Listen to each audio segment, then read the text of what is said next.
cans of Pepsi Max to help the group of us that have been in the meeting since forever. I would like to welcome everybody. What happened to Grace? Ectoplasm. Ectoplasm. It's vanishing out. Is that running? It's running. Okay. I would like to welcome everybody to a new session. There's a couple people that had to send their apologies, one of whom is Sophie Hederick, who's not feeling well. So we wish her well in her recovery. Hi, Sophie. Okay. The rest of the people, I think most of the people are here actually. So what I'd like to do is the basic. I said for the first 45 minutes or so until the pizza comes, we will introduce ourselves and I hope get a real sense of what's happening with our group. It's growing by leaps and bounds, and there's a lot of new faces and some old faces, and it's fantastic to have everybody together. Before we begin, let me just say there's a couple of major changes that have happened in the PhD program. The first is that this famous thing called the 9R has been scrapped. So those of you that had this thing hanging over your head, it's been scrapped. But what's replacing it? I think it's a good thing. Okay. Yeah, I think it's a good thing. I think what was the problem with it? Let me start again. The thing about a 9R, first of all, that it was called a 9R, no one ever knew why. But anyway, so I kind of liked it for that reason. No one knew why you would do a thing called the 9R. Anyway, the 9R was a requirement. There's a two-stage process when you become a PhD person here. The first is you apply and your proposal you get interviewed and your proposal gets accepted, and they take your money, or you get money, one of the two. So that's step one. Step two is that they then look at this thing called a 9R, which was a rewrite of your proposal, and it goes all the way up through the different stages in the university, and it is approved by what used to be called University Research Degrees Committee. But before it did that, it went to a Faculty Research Degrees Committee, and that Faculty Research Degrees Committee felt very dedicated to making sure you did it at least 15 times. And as a result, a lot of people got very frustrated because they couldn't get past the 9R. So that's why it was scrapped. In its place is something that's much more traditional for the Russell Group. So you either like it or you don't like it, which is that you will have an internal viva. The viva is what used to traditionally mean going from what would be called your MPhil level to your PhD, but in this university it's going to be you're coming in as a PhD student. They're scrapping the MPhil as a transitional phase. You come in as a PhD student, you have your viva, and you're made into a PhD candidate, which is a different animal. And would that be done at the same point as you would normally be submitting basically, your 9R? Basically, it's 1 year. Yeah. It's 1 year on, whereas the 9R was 6 months. This is within a year. Within the year. Okay, so I'm part-time. I was looking at doing it sort of coming up to the end of this year. So the end of this year, you should be in a position, after 1 year of being in situ, you should have your, I'll explain to you what the thing is, but at the end of that year, there's an examination, an oral examination, with your supervisor, with an internal, I'm not sure who that would be, and an external. Okay. It's hardcore. They decided to get rid of something that was not working very well, but they replaced it with something that... Something scarier. Well, it's something much more thorough, let's say. Okay. As a result, it's scarier. Now, there's a number of you that are past that phase, but there's a number of you that are not, so we'll talk about that. But what that really means is that you need to be able to pass what is called the literature review. And the literature review is whatever subject you're working on. I always suggest to my students, and you are all my students, so I'm suggesting to you again, that you come up with up to 7 sort of columns that speak to your topic. Picture your area, your research area. Picture your research as an area. That's the first thing. Picture your research as an area, a pool, a pond, something. I like to think of it as the seat of a stool. And then there are the legs that come down. And those legs that support the stool are your 5 to 7 research areas. Some of them might overlap. Drink a bottle of wine, go into alternative headspace to come up with your 7 things, and then you research till you can't do any more, really what solidifies those 7 points. So that by the end of the year, you can be just like this. You can say, oh yeah, well I remember so-and-so, blah, blah, blah, and this artist did that, and blah, blah, blah. Okay, yes, when we were thinking about simultaneous time, yes, it started with Bergson, but then it was developed by blah, blah, blah, because that has to do with X in my work. Or Joe, for example, your work's on education, and you're thinking, oh, what are cutting edge people have done X, Y, and Z, the policy people, the this that happened in 1800s, and you need to have these 7 areas, and you write it up. Now, the write-up, depending on who your thesis supervisor is, as your director of studies. So the director of studies is your primary supervisor, your DOS. And the director of studies, of which I'm on a number of your committees as the director of studies, that's who you really listen to. Everyone else can have great ideas, but you follow your director of studies. So the second person most important on your committee is called the second supervisor, sadly SS. And oh my God, I know, it's really, people just don't think about the acronyms,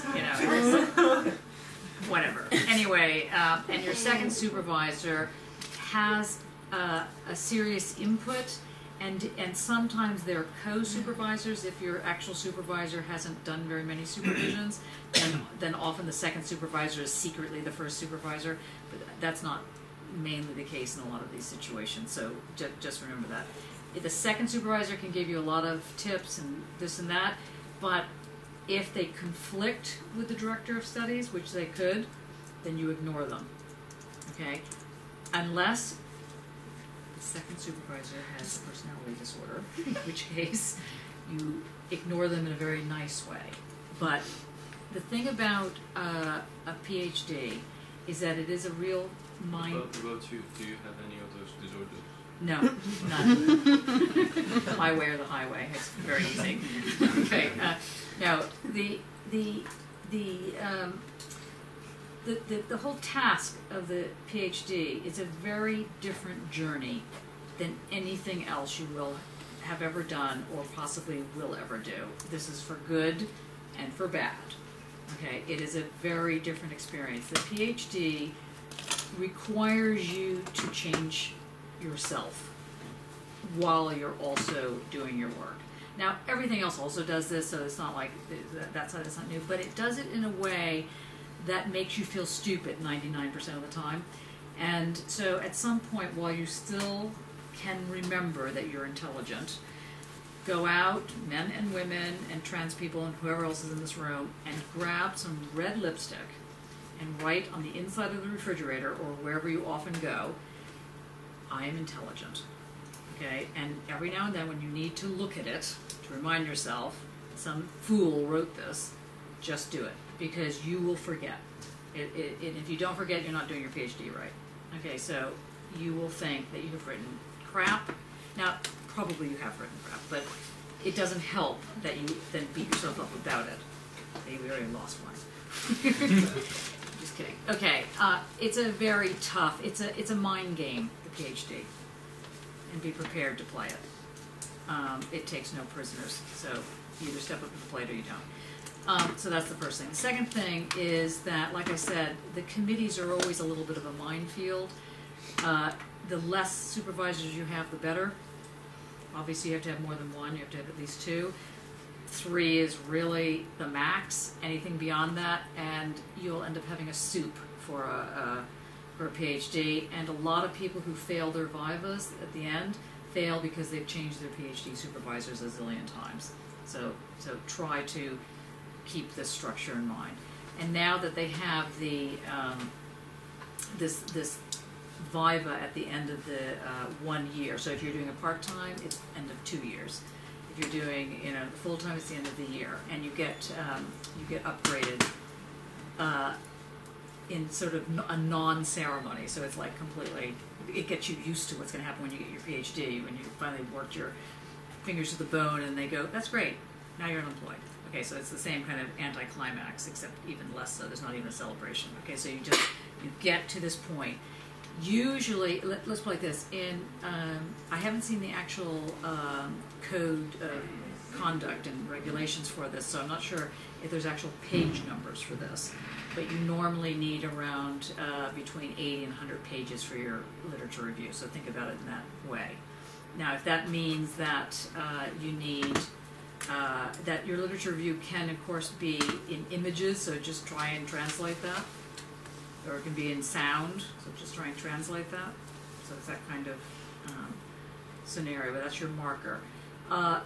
However, and this is where I differ from other directors of study, I do not like theses to have in them literature reviews. I find that annoying. I think that, I mean, obviously you have to show that you know the literature, but there's so many more sophisticated ways of doing that than going, you know, here chapter 1 is the literature review. I think that it ends up making your thesis very lumpy. That's my view. But if your director of studies does not feel this way, then you can do it differently. Any questions so far on that?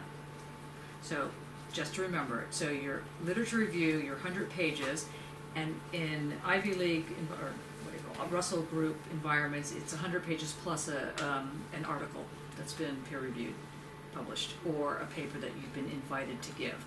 One of those, you need 2 things to get yourself to the position of being brought into a PhD candidate level. Questions? No questions. Okay. Now, yes. Well, I'm sort of halfway between those. I've already done my literature review. Good. But I was working up to my 9R. Yeah, I'm in the same position where. Okay, so there's 2 things. One is, did you take the PG cert thing? Good. Well done. You survived. Okay, what they've done now is they've said that anyone who's now starting has to do the PG cert, and that counts as the 9R, which of course it doesn't count as a 9R in terms of what it's supposed to be doing. But you will have to do this the thing. Viva rather than... This, yeah. That's okay. You don't have to write another literature review. Do You have to have, not another one, you have to have A1. Okay. Do you have A1? Is it about 100 pages? No. How long is it? It's about 3,000 words. Okay. So you need a little bit more work on the literature review. Okay. Like, who are the main people, this is not to embarrass you, but who are the main people in your field? But it's sort of all changed. Name 20. I'm serious. Brent Wilson, Heather and Ivan Morrison. Good. No pressure. Dennis Atkinson.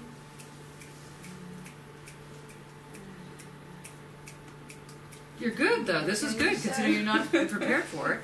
We work to say, well, actually, there are main people in my field because I am at the intersection of a number of different strands of research. But these are the characters I am moving from.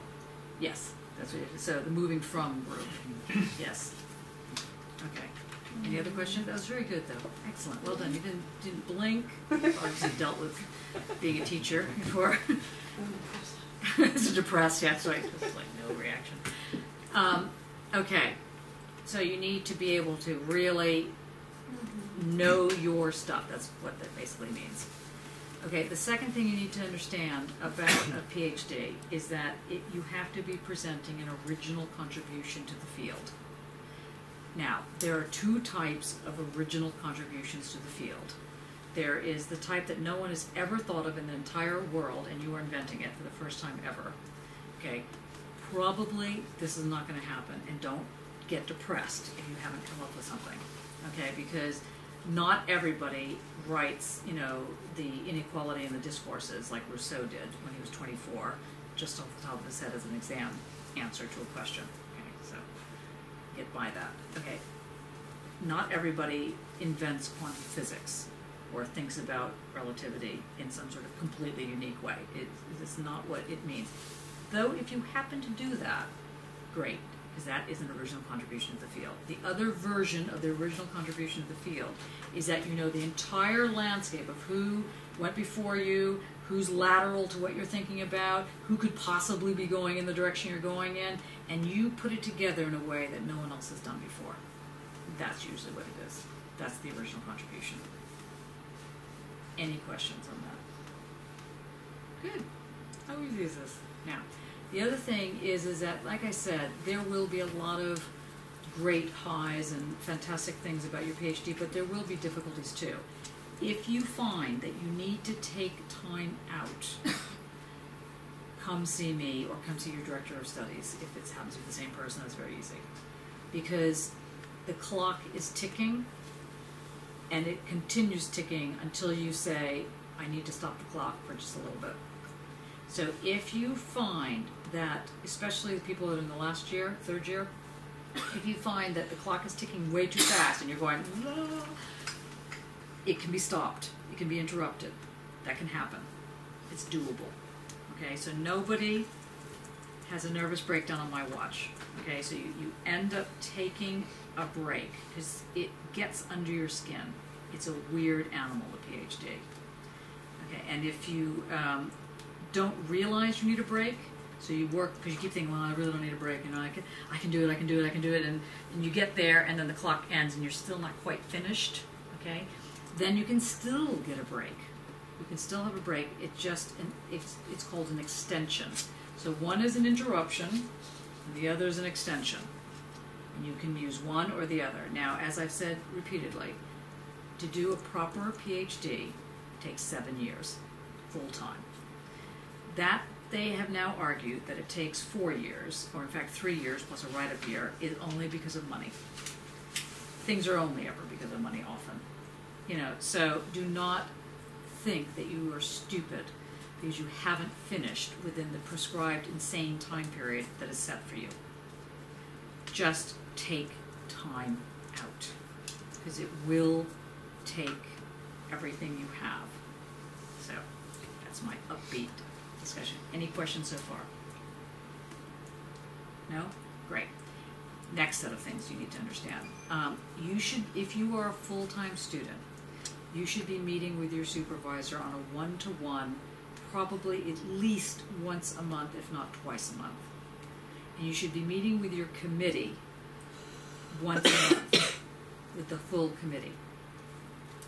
Especially if you're in your second or third year of your PhD. If you're in your first year, you don't really have to meet with the committee all the time because it gets too confusing.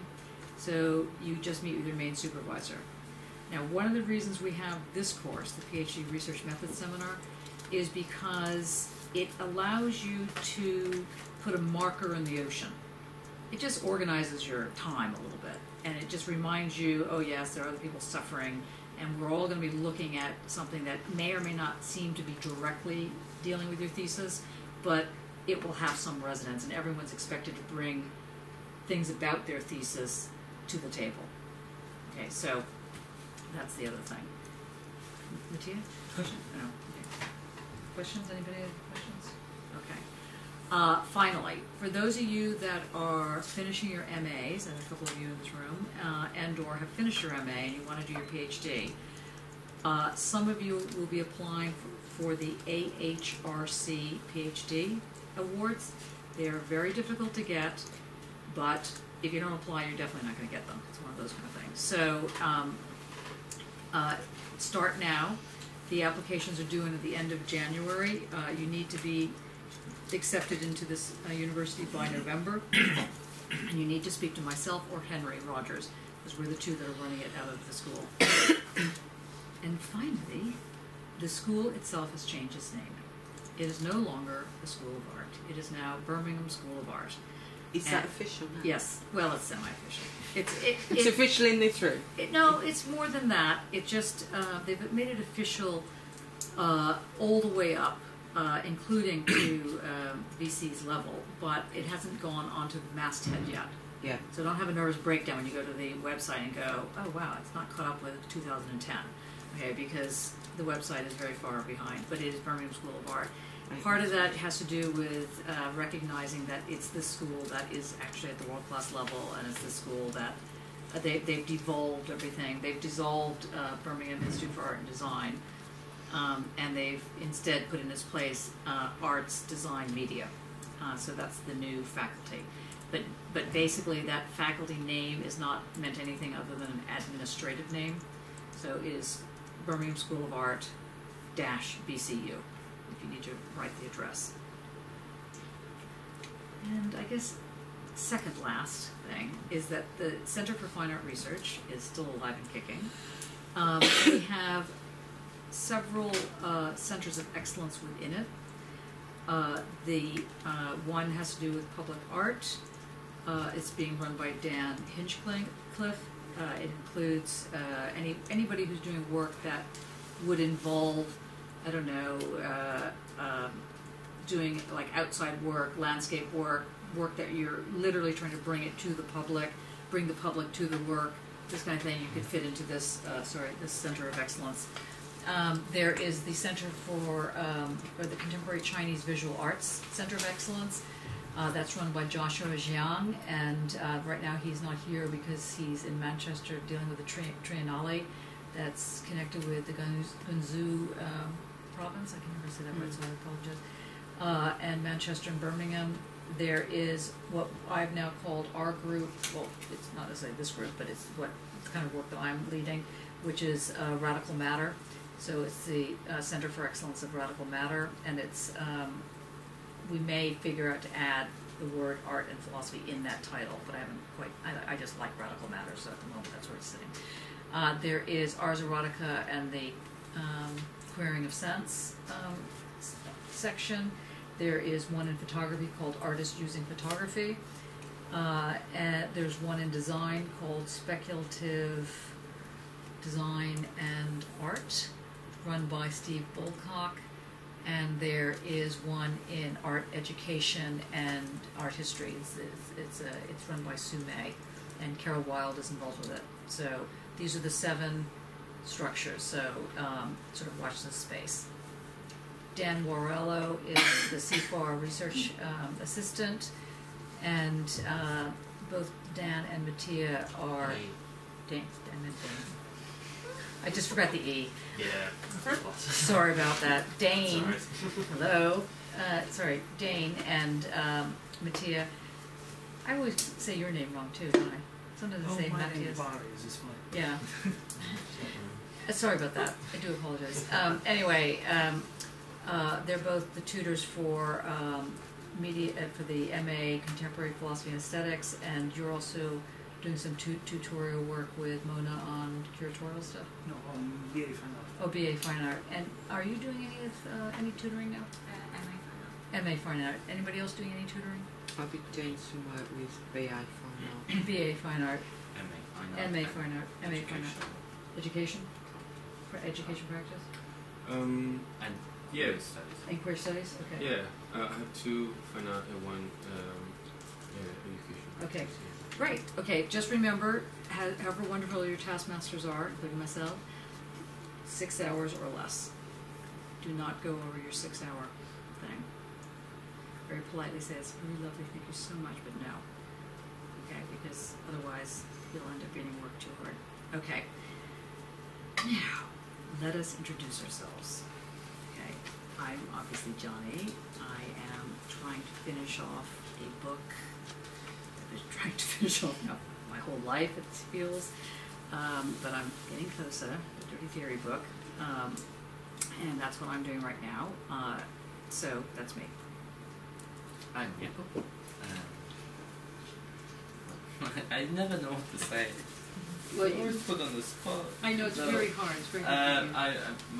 I'm an artist, and which I always forget to mention, by the way. But anyway, I am an artist, and I'm doing my research towards my PhD into a concept of the palimpsest. Why? What is this palimpsest thing? Well, originally. How do you spell it, first of all?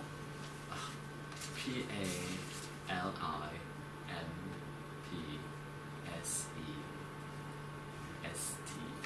Good. Is that right? Yeah.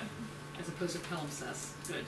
Yeah. Anyway. And what is why Well, is anyway, it important? I'm looking at the material palimpsest, which is an old manuscript in which the original text was removed and the new text, original text being scripto inferior.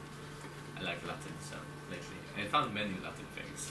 Anyway, so it's scripto inferior that was erased, and the new text was written on top of it, creating what I like to call queer enactments in the sentence. Isn't that nice? And that's good. what that happens, and that And brings. it does look like he's reading off his screen, but the screen is Oh. dark. So maybe he's Uh, reading off the screen. But I'm doing that, and so yeah, but I'm kind of bringing in the theory of the queer theory as in actual what I call the queer enactments in translation, because I have a problem coming to terms what happens when someone does, like in my case, someone does multidisciplinary practice in a way. So it's text-based, it's photograph-based, performance-based, it all kind of merges together into what I consider an art piece. And I always found that problematic and kind of interesting, and I think that's why the paragraphs came to mind. But why call it queer? Queer enactment because it's not, I call it translation, so I already have a problem with that from one to another, but it's not real translation, it's the concept of translation. I mean, something changing it to another without losing. I don't know yet how to go there, but to reveal the whole artwork, yeah. Mm-hmm. And I call them queer enactments because those translations are not literal, that there is something odd about it happening. There's something odd happening, and I'm gonna, it's not gonna sound very odd what I'm gonna say, but for me there's something very odd happening when you write a piece of art, let's call it, and then you make an image as a piece of art, and they are both the same. They are both translations of each other and composing them together as an artwork. But there is something odd when that happens. Okay. So I call it translations, but I call it translations. There's not many people who call it Oh, okay. translations. And I kind of call them queer enactments. But I also call in the mistake in translation. You just keep speaking as if nothing's happening. Yeah. And well, no, that's what I'm doing. Yeah. Good. And yeah, so my practice is in photography, performance, video work, and written work. Wait a second. No, I Pizza finished. has. Pizza has priorities. There's. I used the overlay. Could somebody take a slice? Do you mind taking a slice to with the Fidelis outside? He's starving. Yeah, he needs vegetarian. Okay, assumption. Yeah. And please help yourself. Take a bite. You better take a bite because I just paid £40 for this insanity. So please take a bite.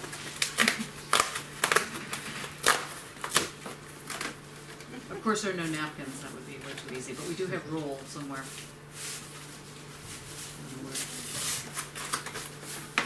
Thank you. Maybe give him 2 pieces since it doesn't look like there's a big rush to this. Okay, thank you. So, but doesn't queer have something else to do with sex, or no? Yes, it has lots to do with sexuality, especially when I my idea of what the surface is. Okay. And it's the skin. It's a kind of practical, pleasurable experiencing everything around it. Okay. Yeah. So that's why they're also the queer. That's why the ars erotica. That's why the kind of Yeah. it has lots of connotations with the sex and especially gay sex in a way. Yeah. Okay. I want to say gay sex. Good, thank you. Because it's all sex. Yeah. Good. Okay. That's it. Thank you very much. And I Okay. want some pizza. Okay, and you I don't traumatize. have pizza, have pepperoni. Okay, take the whole piece. Yeah. Etienne has located the towel. So anybody that wants to be neat about it. Okay. Okay, you're not. Alberto, are you able to speak? Almost. Yes. Okay. I'm Alberto, and I'm interested in pattern superimposition and listening and attention within the visual. I'm a painter, but actually since I started my PhD research here, I ended up mostly using non-traditional techniques, which is quite fascinating because I never really thought it was important to me to think that way, but actually it just happened naturally. So And where have you been trained? in Venice. Venice, yeah. Yeah, so it was kind of just old school oil kind of painting, but it was quite interesting anyway, because actually, I don't know if it's because I'm very biased by my background, but I tend to love mostly Venetian painters, so that was just a good place for it to be, probably. Yeah, great. Of course, not contemporary Venetian painters, because there's no, they're all dead, but yeah. As is Venice. Yeah. Staying right with it. Okay, any questions for these two? What is that? Garlic sauce. All right. Now. Oh. A wide range. These are really just painting. That's not quite what I expected. I'm not really interested in the subject or the iconography. I'm interested in the fact that they were incredibly good in creating atmospheres. So they weren't worrying too much about actually describing precisely shapes or drawing like precisely every detail. They were giving a sense of wherever they wanted. So they were really like mastering their ability of making the viewer see everything, not telling everything. So it's a very clever way of working, I suppose. It's not just enabling, but also asking the viewer to complete the image, and that was quite advanced at that point. And you have a certain, I mean, one of the reasons that we were interested in your work is that you had a certain way of developing the technique of this thing called atmosphere, or even a sphere. Atmosphere is kind of like the 21st century version of the word spirit, in a certain sense. It creates a certain kind of enveloping. I don't know. I use the term atmosphere because it comes from something I read from Gernot Bloom, who is a contemporary philosopher, and he thinks that what really grounds our experience in general is, first of all, atmospherical, environmental perception, and then after that we get into focusing to details, into objects. So I kind of like this idea that the basis of our perception is a sensuous thing, something that is kind of holistic. So I like this bridge between the visual and the listening. And I'm not saying that I want to create environmental installation. I'm saying that I want to challenge the limits of my practice, which is painting, and will be probably painting. But I want to challenge the limits by going on with this oxymorical attempt, which is to make someone listen to an image, which is a metaphor, of course. Yes. Actually, we just had a 3-hour meeting, or 2-hour meeting, or half meeting on the thesis, and we thought that the next big conference we're going to do is mathematics and flesh. And I think that we could add that kind of oxymoronic listening to an image, you know, what it is to listen to the mathematics of the flesh, something like that. We're going to play around with those terms. Would that be interesting for you? I'm not sure if I get the meaning of this. I need to understand it better. But like just to make it clear, when I say listen to an image, I mean something that is kind of close to maybe being mesmerized by the image, having a floating, defocused attention. So I'm not sure how much of this. So it's not really attunement. Yeah. Okay, that's interesting. So defocused. Yeah, it's like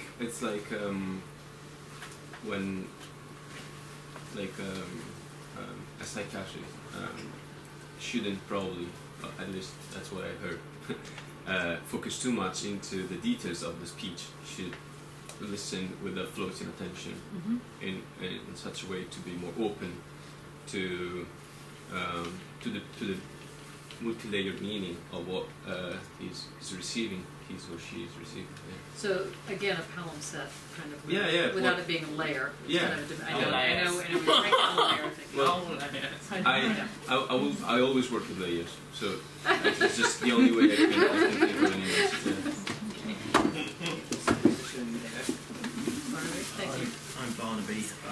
I'm writing up my thesis, which is titled Wait, hold on. We've got movement. Oh, wait. you come back, it gets more interesting. She is coming back. Coming back. Yeah. The notion of auditing is one of both listening to and somehow compiling an account of. Sorry, can you just say your title again? The title is Stuttering, Susurration and Silence, Auditing George Bataille. It's an attention that's paid to the sonorities within George Bataille's texts.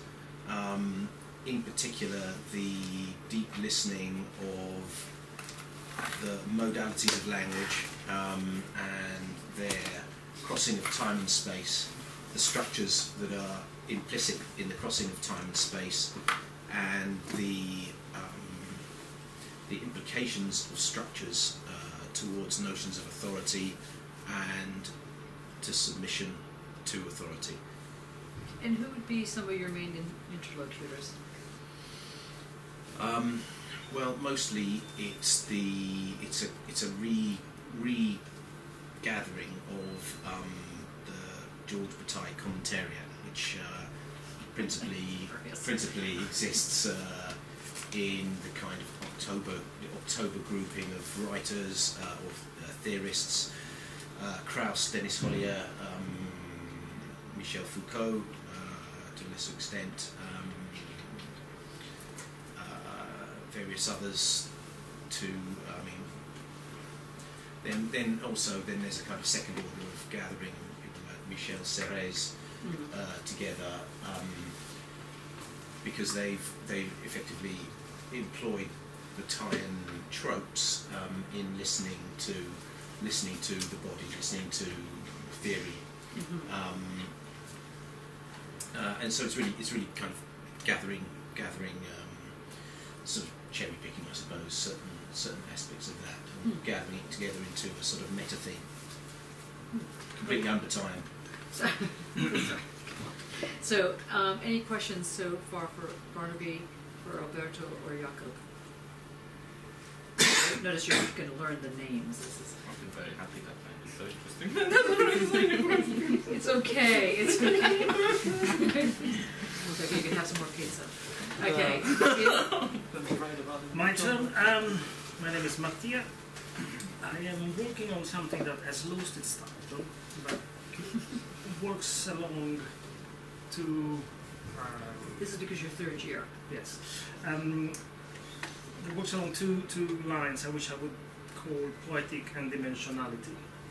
And I'm trying to bring together a problem that is left unsolved or even made more complex, more worse, by post-structuralism, which is how sense manages the separation of material and material. And with a strand of contemporary science which is called complexity theory, which studies ways of sense or of cohesion coming together in non-linearly, in a completely different way than the Newtonian paradigm of reducibility. And I find that this allows me to develop a set of conceptual tools that permit discussing art in what I believe is a much more proper way than the discourses that have been applied so far. In particular, I am looking at Deleuze and his work, because I think that he started off with some very, very good ideas that could have gone really far, but that have been trapped by Deleuze. Yes, Yep. by the almost the default complex that the post-structuralists have in front of structures, and particularly the structure of language, which has been dominated with the linguistic term. And if I have to pick another enemy, just because one is not enough, the old new materialism or speculative realism, which are sort of specular symmetrical positions, to me are doing nothing but reverting the problem upside down. So what was once on the top is now to the bottom, but they are still within the same paradigm of the dualism, where there is material, immaterial, language and object, language and body, and so forth, which is exactly what art is not. So I find that complexity theory and all its inner mechanisms permit developing something that speaks about finitudes in plural, rather than opposing finitude to infinity, and therefore having still to deal with an absolute, which keeps us away. That's very interesting. Anybody have questions? This just reminded me, just to make two other announcements. One is that I sent a group email to everyone, and so if you didn't get it, then you're not on the list. And if you're not on the list and you want to be on the list to know about what's going on here, come see me afterwards, because I have sent it to everybody in this room. So if you didn't get it, something didn't work. Not everybody, but almost everybody in this room. But so if you didn't get it, it's either because I didn't know you were going to be in this room, or it's because something's wrong with Google. The second thing is that on November 10th at Birkbeck, and November 11th, what's his name is speaking, Zizek, and he's speaking on philosophical materialism. Now, everyone knows my position about Zizek, and yet, I'm suggesting that you go. Okay, it is £10 a ticket, though I have asked them if they could give a reduction. So for every 5 tickets we get, we can bring in, we can pay for 3, that kind of thing. Just the pizzas. Yeah, that's right. So exactly. Zizek pizza. Yeah, it works. Yeah. Anyway, so that's on Monday the 10th at 9:30 in the morning, or Tuesday. A lot of you can't make it on the Tuesday, but if you can make it on the Monday, at least, it might be worth your time. So if you're interested, send me an email so I know. I did reply already. Yeah, I got yours. Yeah. Hello, I'm Grace. I'm third year practice-led PhD, and I'm most recently looked at the use of Persian rug as a motif for vanishing in photography, but it references genres such as hidden mother photographs from the early 19th century, but also it's linking the relationship between the use of patterning and heavily patterned fabrics in covering the female body in early illusion tricks. And how obviously it's still prevalent today in certain cultures, and the religious connotation of it, which you can see in like Irving Penn's images of Rassani women. So I'm interested in the disappearance of the female body and the violence that's kind of historically been associated with that, and that's in different sections. So it also crosses mediumship, so the disappearance of the female body in the practice of channeling spirit. And specifically the production of ectoplasm within that genre. And can you just tell people what ectoplasm is for those of you that don't know that? Ectoplasm is, it was produced during a seance by a female medium, and it could come from any orifice of the body. It was supposed to represent the spirit of a dead person during a moment of channeling. But it was often produced, or it was represented by the medium swallowing a piece of cheesecloth or a piece of fabric. So it also references back to the idea of fabric being used in unusual circumstances with the female body. But they were documented within particularly early 19th century Victorian supernatural kind of images, but also later on in the 1930s by a guy called T.G. Hamilton, who produced an entire photographic archive of a specific set of female mediums doing this. And I went and worked with that archive 2 years ago now, which is scary, to kind of look at the documentation and the reasons why he was interested in it, but also the reasons why the mediums themselves as women were getting involved in this, because mediumship has traditionally been something that was derogatory for towards women. It was, a different kind of form of prostitution in terms of you'd have a male overseer, or it plays into lots of different kind of social circumstances at the time. So. Would orgasm, particularly male orgasm, would that be considered ectoplasm, or would that have some sort of ectoplasmic sense? With I don't know pronounce it right, but like the Carty porn, is it? And they obviously ejaculate over a female person obviously, in the centre. No, but actually, not everybody's keeping up on that porn. Well, it's a type of pornography in which a female stands in the middle of a circle of men who ejaculate, usually onto the face or the rest of the body, which is obviously referencing, or could be seen to be referencing, the situation of the seance, because it was always men sat in the circle. They would always have the female in the centre. Everybody had to be touching, and there is this kind of sexual connotation of the female body always being completely checked before she enters this darkened space. It's always dark, and obviously. And what's she being checked for? For fraudulent kind of properties, or if she could be I don't know, stuffing things where she shouldn't be. But obviously this is a case of what they were doing. But of course, she was stuffing things, unless there really is ectoplasm. No, there's instances that are recorded of women being forced to drink litres and litres of water that are kind of tinted with cudbear, which is a natural substance from a plant, which was bright red. And they would be forced to drink it in case they were kind of holding anything in their mouth. So there's also instances of women kind of vomiting up this red, obviously, the stuff that they've swallowed.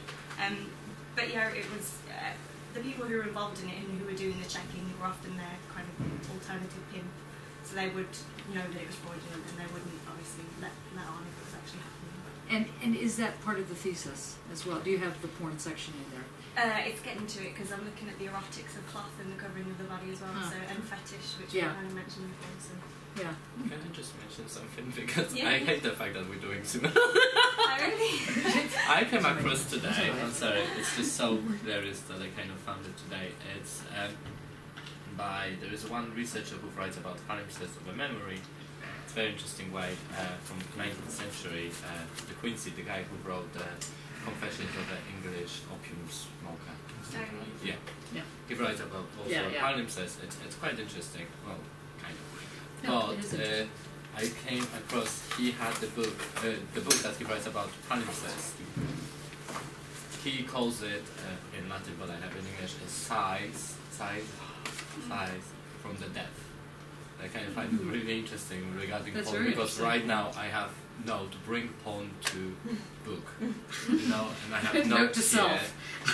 Bring porn Emit to a long, deep, audible breath. What it is to sigh. Porn size from beneath the library, and I kind of because I'm building the library, I'm thinking about building a library, and a kind of porn sign from beneath the library. That links a lot with Bataille as well, I think. I know, and I forgot about that.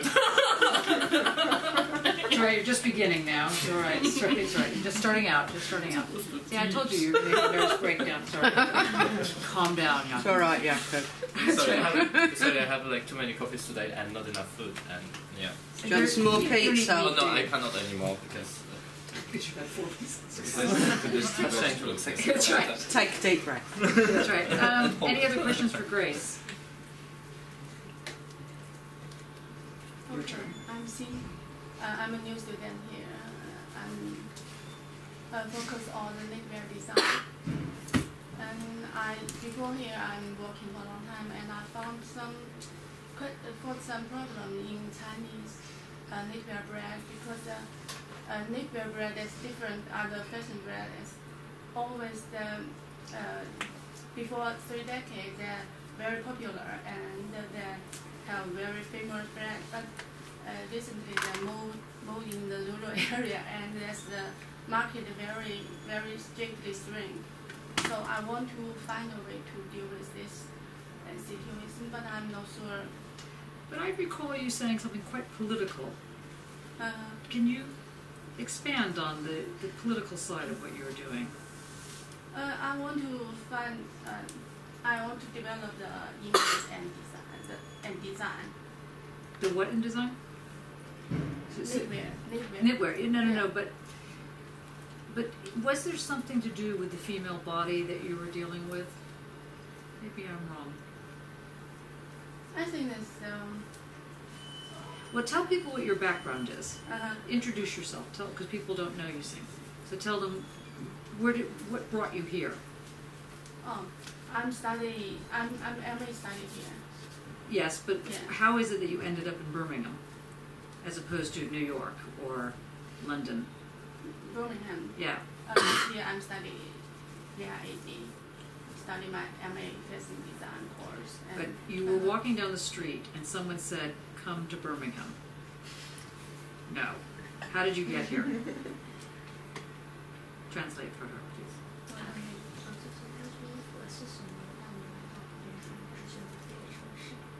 Okay. Let's see. Okay, try again. Yeah, I think I like this school.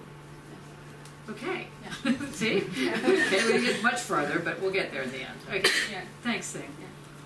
Hi everyone, I'm Dee, and I come from China, and I just finished my MA at Visual Communication, and this is my first year as well. And I'm looking at the urbanization changes in China and the relationship between the people's memory and the photography, the images, because the China speed we called is very fast. It's changed every second. China speed. That's yes, interesting. China speed, and it's changed every second. Like half a year, maybe I back to my hometown and I'm not realize what's happened here. It's changed that fast, and I think this kind of speed just happened in China right now. So all our memories don't have physical carriers. The image become the only carriers for our memories. So I'm looking at the images and see how it's worked for people's collective memories. And what if the images are false? Especially look in the one city in the China, which is called Guangzhou, which is nearby Guangzhou, the Hong Kong. And we call 3 big cities in China is Beijing, Shanghai, and Guangzhou. Some people already look at the Shanghai and Beijing, but hardly have any people look at Guangzhou. That's interesting because maybe Beijing, well known as capital, and Shanghai opens their door very early for the Western. And for Guangzhou, most people think it's like a factory city because we know products and this kind of big brand are produced in Guangzhou. And so a lot of people think about Guangzhou is about economic, but actually Guangzhou have over 2,000 years history. So they have their own cultures, and of course the food is an important part in Guangzhou. So I'm thinking about, maybe I will think about the food and the memories as well. Have you ever heard of Rakugaku as a form of artificial memory? Okay, so it's R-O-K-U. I just made it. Okay. Yeah. R-O-K-U. Yeah. Gaku. G-A-K-U. Rakugaku. Okay. And I'll explain that later. But you said that Guangzhou is near Hong Kong. Yes. So do you have any thoughts about Hong Kong right now? Yes, I do. Can you say them? Yes, of course. And it's okay that everybody worked on the World Wide Web. Is that causing any problems for anybody? Would that be difficult for you? No. Okay, can you talk about Hong Kong?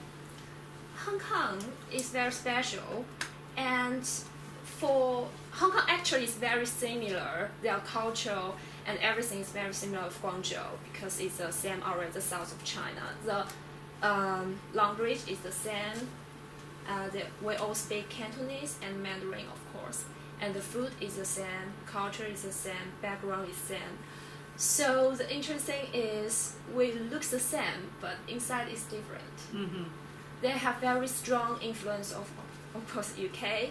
And now, even we want to go to Hong Kong, we need got the sort of passport, visa for it. We can't enter it freely. But if they want to come to mainland, it's very easy. They just swipe their ID card and they can get in. So it's very interesting. Do you have any thoughts about the demonstrations right now? Not yet. Not yet? Yes. Okay. That's too World Wide Web. I get that. Okay. Dane. I'm Dan. Funny. Yeah. I'm Dane. I'm Spanish. Yes, go on. I'm a PhD student here. I'm looking at basic pieces known as the instantiation of real-time systems in contemporary fine art practice. So you've separated the word out of instance and instantiation, where you sublate the instant. Yeah. That's what you're trying to talk about there? Trying to find a way to discuss, what's it called, instantaneousness and simultaneity in a way which allows art practices, artwork to develop new meaning, new ways of doing things, which doesn't rely on a continuous notion of time, space, time, however you want to put it together. My art practice itself is focused mainly on digital images, trying to find a way to figure out how metadata is incorporated into the artwork, how it expands the image, what is the image, and how it proliferates across dimensions, time, but again you have to really think time as a discontinuous thing. On a more technical side, I'm looking at differentiation of analytic and synthetic methodologies. So, and how a synthetic methodology reveals a sort of a truth which is open, which is incomplete, which expands, and that focuses more so on Kant, Gödel, and trying to look at how that sort of technical language has a sort of an importance and a sort of stake in contemporary art practices. Why the use of the digital, as it expands, how that allows the artwork to expand as well into wherever it's expanding into. What else? Interesting. Show some work.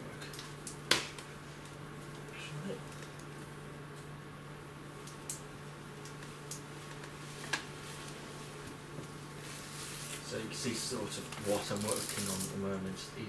So for those of you in World Wide Web land, can you explain what it is you're You showing? can go to my blog to see if there's free advertising. And your blog is? djwarlow.tumblr.com. Product placement. So what is that we're looking at? It's an image that's, well actually it's a 3D environment that I built and adding different elements into it to produce an image that's built up, that's got complexity to it. It uses, you might be able to make it text there which acts as a sort of No, you can't see, we're not from here. I'm still playing with that, but it acts as not an object but a body, a sort of an Einstein body that sort of that warps material, space, and it is able to displace and make a sort of an impact on the colour, the grid, all those sorts of things. So with this it's a very sort of an open image. Again, like I say, it's a 3D sort of environment you can add, subtract from, and at the moment I'm looking at ways to figure out how to bring that out more. So I'm working with some sense modules so the image could pick up motion, or it could pick up metadata from anywhere and adjust itself to that. Would you ever be interested in how that image could be thrown out onto the table? So it would be part of the AI type of artificial intelligence move, Yes. Augmented reality rather. Yeah, it leads to the augmented reality because virtual reality is very much so 1990s. So 1990s, Yeah. yes. You just spin the computer on them. Yeah, sure. So yeah, it's trying to figure out a way to deal with augmented reality as well in a way that doesn't set it up as a binary to the real, the ontological real. If you think of real time as not separate from an augmented reality augmentation, which isn't just tacked on. It is interwoven and it changes the game significantly. I'm trying to figure out methodologically. I'm looking at Douglas Hofstadter, which brings in Gödel, Escher, Bach, ways which uses mathematics science to produce undecidability, and Douglas Hofstadter works with magic. You should actually think about what you're doing. Very true. And I'm counterplaying that against Heidegger and his ideas of distance and dwelling, and how technology which eliminates distance is problematic as a sort of an instantaneous. What do you mean that? What do you mean that technology that eliminates distance? Well, in the which Bremer and Freiberg lectures, one of them talks about how technology reduces distance, well, it eliminates distance. So we can see radio, TV, it broadcasts images instantaneously.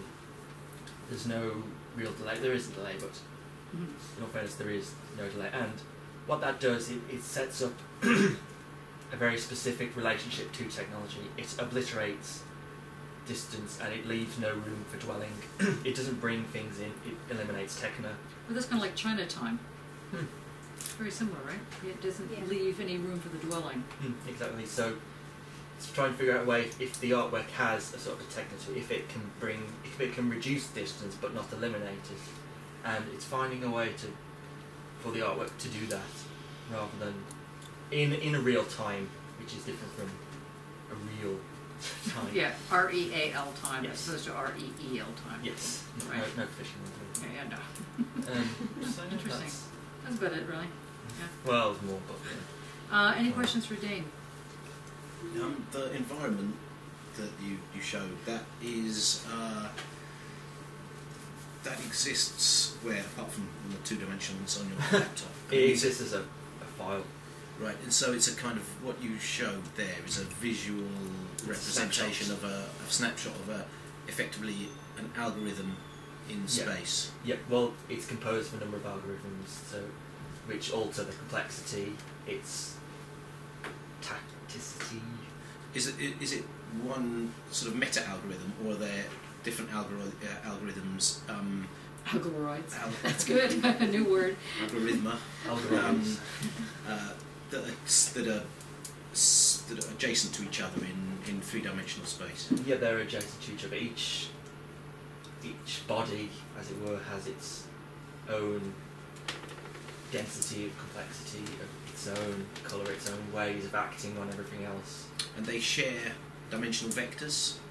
Yeah, they share the same space, the X space, the Y space, the Z space, and that they can overlap, they mix, they interact, so they really make a very complex, multi-dimensional surface on which they all play together.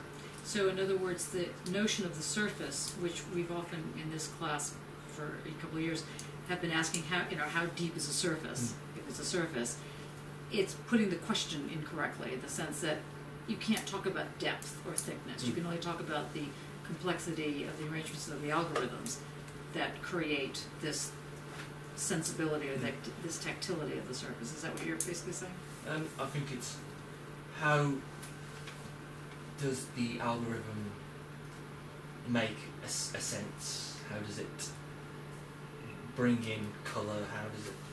How does it make things stick? How does it make sense in a way that's not continuous, that can jump from place to place, that can alter its form radically but still maintain its consistency. Consistency is a very important part of undecidability, because if it's undecidable but consistent, it still maintains a notion there.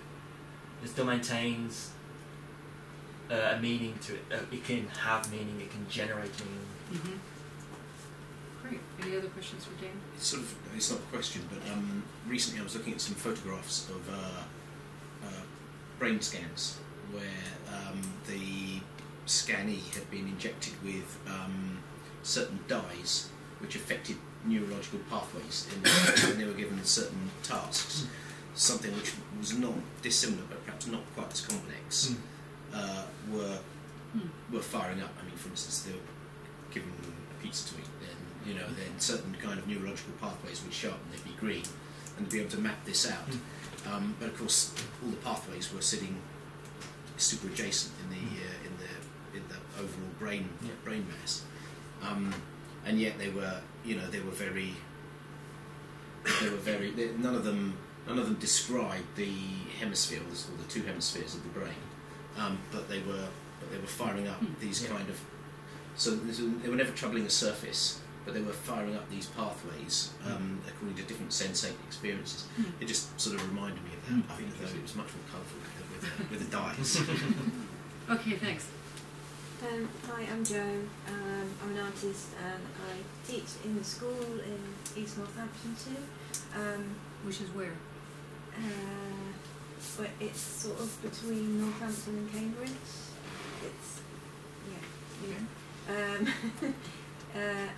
I'm very confused. Quite confused at the minute. I've been doing my sort of writing and stuff for probably about a year now, and it's not really becoming any clearer. Is that right? It's okay. Yeah, but you have to definitely, if it really isn't becoming clear, you need to speak with your supervisor. Yeah. So I'm looking at the minute. I'm thinking about how an object could be an art room, and How an object could be a what? An art room, or an art room can be an object. So this formal space that we use to produce people in that are formulate young students or however we want them to learn doesn't necessarily have to be a room. It could actually be an art object. So, in other words, so this would challenge, let's say, current government policy on how to teach art, just to go to the jugular right away. Right? Because there's so what is that radicality you're Well, I'm looking for? looking at different kinds of pedagogies, or how pedagogies are formed in formal environments, and then how they can be really different if you use different things to teach with, or kind of look at different things that can teach. So with the cutting of paper, for example, bring in different forms of pedagogy than playing with goofy plaster of Paris or something. Does it matter? Yeah. Yes, I think it does. Yeah. And so you're thinking through those different kinds of. I've been speaking to Heather Morrison, who's part of Heather and Ivan Morrison, and they're reducing the work. Who's Heather? Interesting group, but. They're actually, Ivan was a graduate of the MA here, I think, a few years ago. They do a lot of work with natural objects, wood, and so they've been working on this project called Shadow Curriculum with South London Gallery, where they use a tree and put it in a playground in a school in Peckham, and that became sort of focus of teaching rather than it being inside in the classroom. So what happened with the tree was the important part. So it's kind of coming out of that. So you're sort of excavating that kind of way of approaching things. Thomas Hirschhorn, have you seen his work? Yeah, so he does something like that. With his. Well, I haven't seen it. I've sort of looked at it. Yeah, but he does the kind of he brings like the libraries into the park and puts the books in the trees and whatnot. Yeah, and it's making something similar, but it has to do with how one actually reads, but it's playing around similar. Yeah, I think I've looked a lot at those kind of artworks that attempt to bring some sort of learning environment into the art sphere.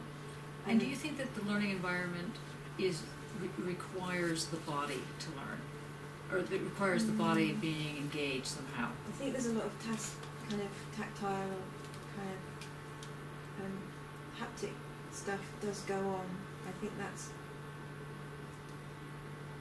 quite an important part of it, but I don't know if that's like too massive to go toward.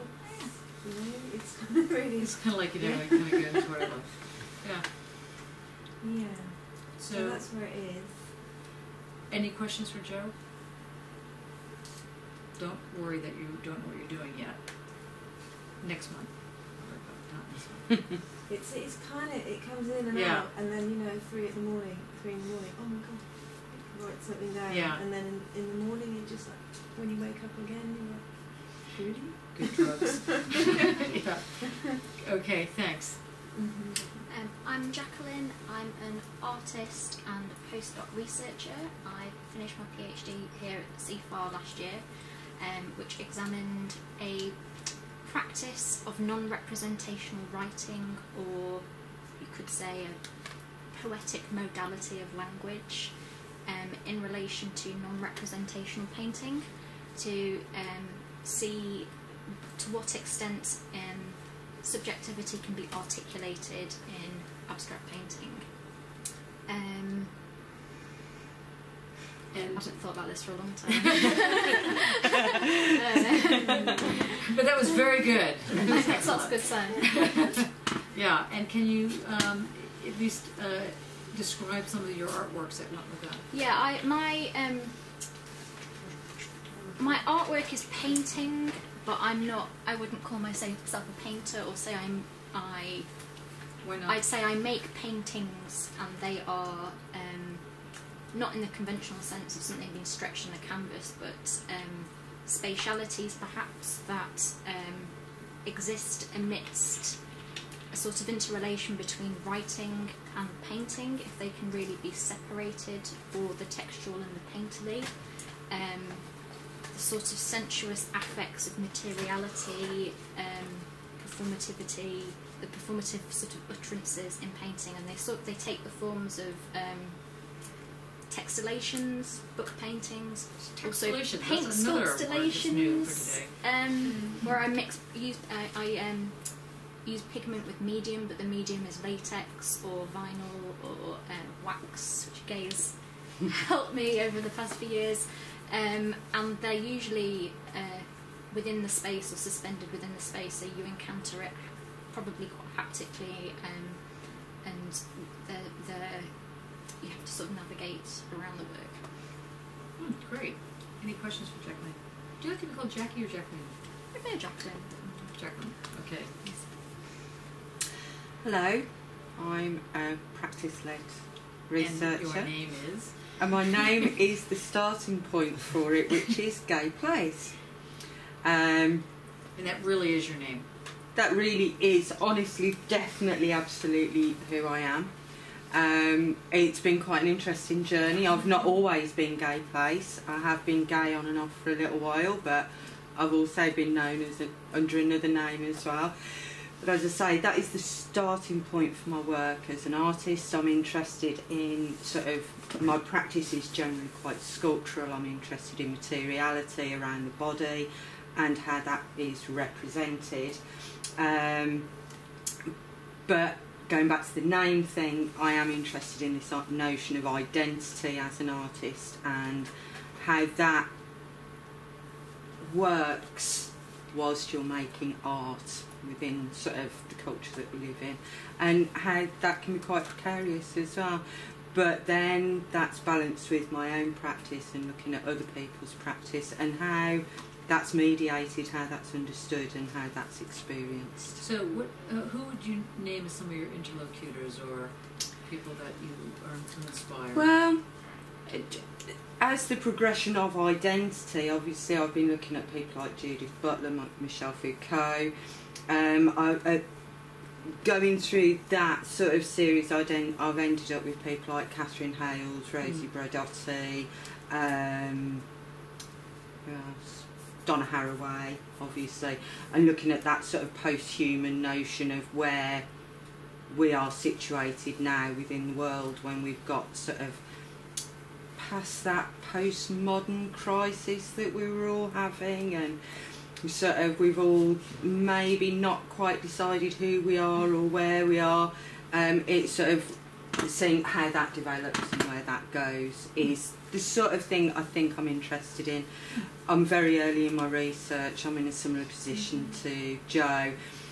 The carpet's just been pulled out from underneath me because I was just about to get my 9R together, but I'll be booking an appointment with you to have a chat about where we go from here. But basically that's where I'm at and the sort of things I'm interested in. Great. Any questions for Gay? Okay. You got to speak it loud because even though Mark has heard this before, he needs to hear I'm you. Lauren. Did you know my email, by the way? Did it? Private discussion. No, it's just I just wanted. My research is on notions, the notion of event, and I just over the summer I've been trying to develop my presentation article, which was called Break Count, but I haven't got it together for statistics or ages. I have done it. I've written something. Anyway, so I'm going to tell you a bit about that in terms of to introduce my research. So I suppose, like in terms of what I was looking at, it was looking at Leibniz, but it was wanting to look at Chaitin, Barrel, Delander, and Parisi, and but so in the review I was looking more closely at Chaitin, Gregory Chaitin's this notion of random. But anyway, so I was looking at Chaitin, Chaitin. I've got these three terms now. I've got like the we're sort of rejecting obviously the polarized infinity, and then we've got sort of rejecting transcendence infinity, which is really like expansive universe infinity. And in place, what I want to talk about is immersive discontinuity, and this is where we're talking about the quantum and superposition.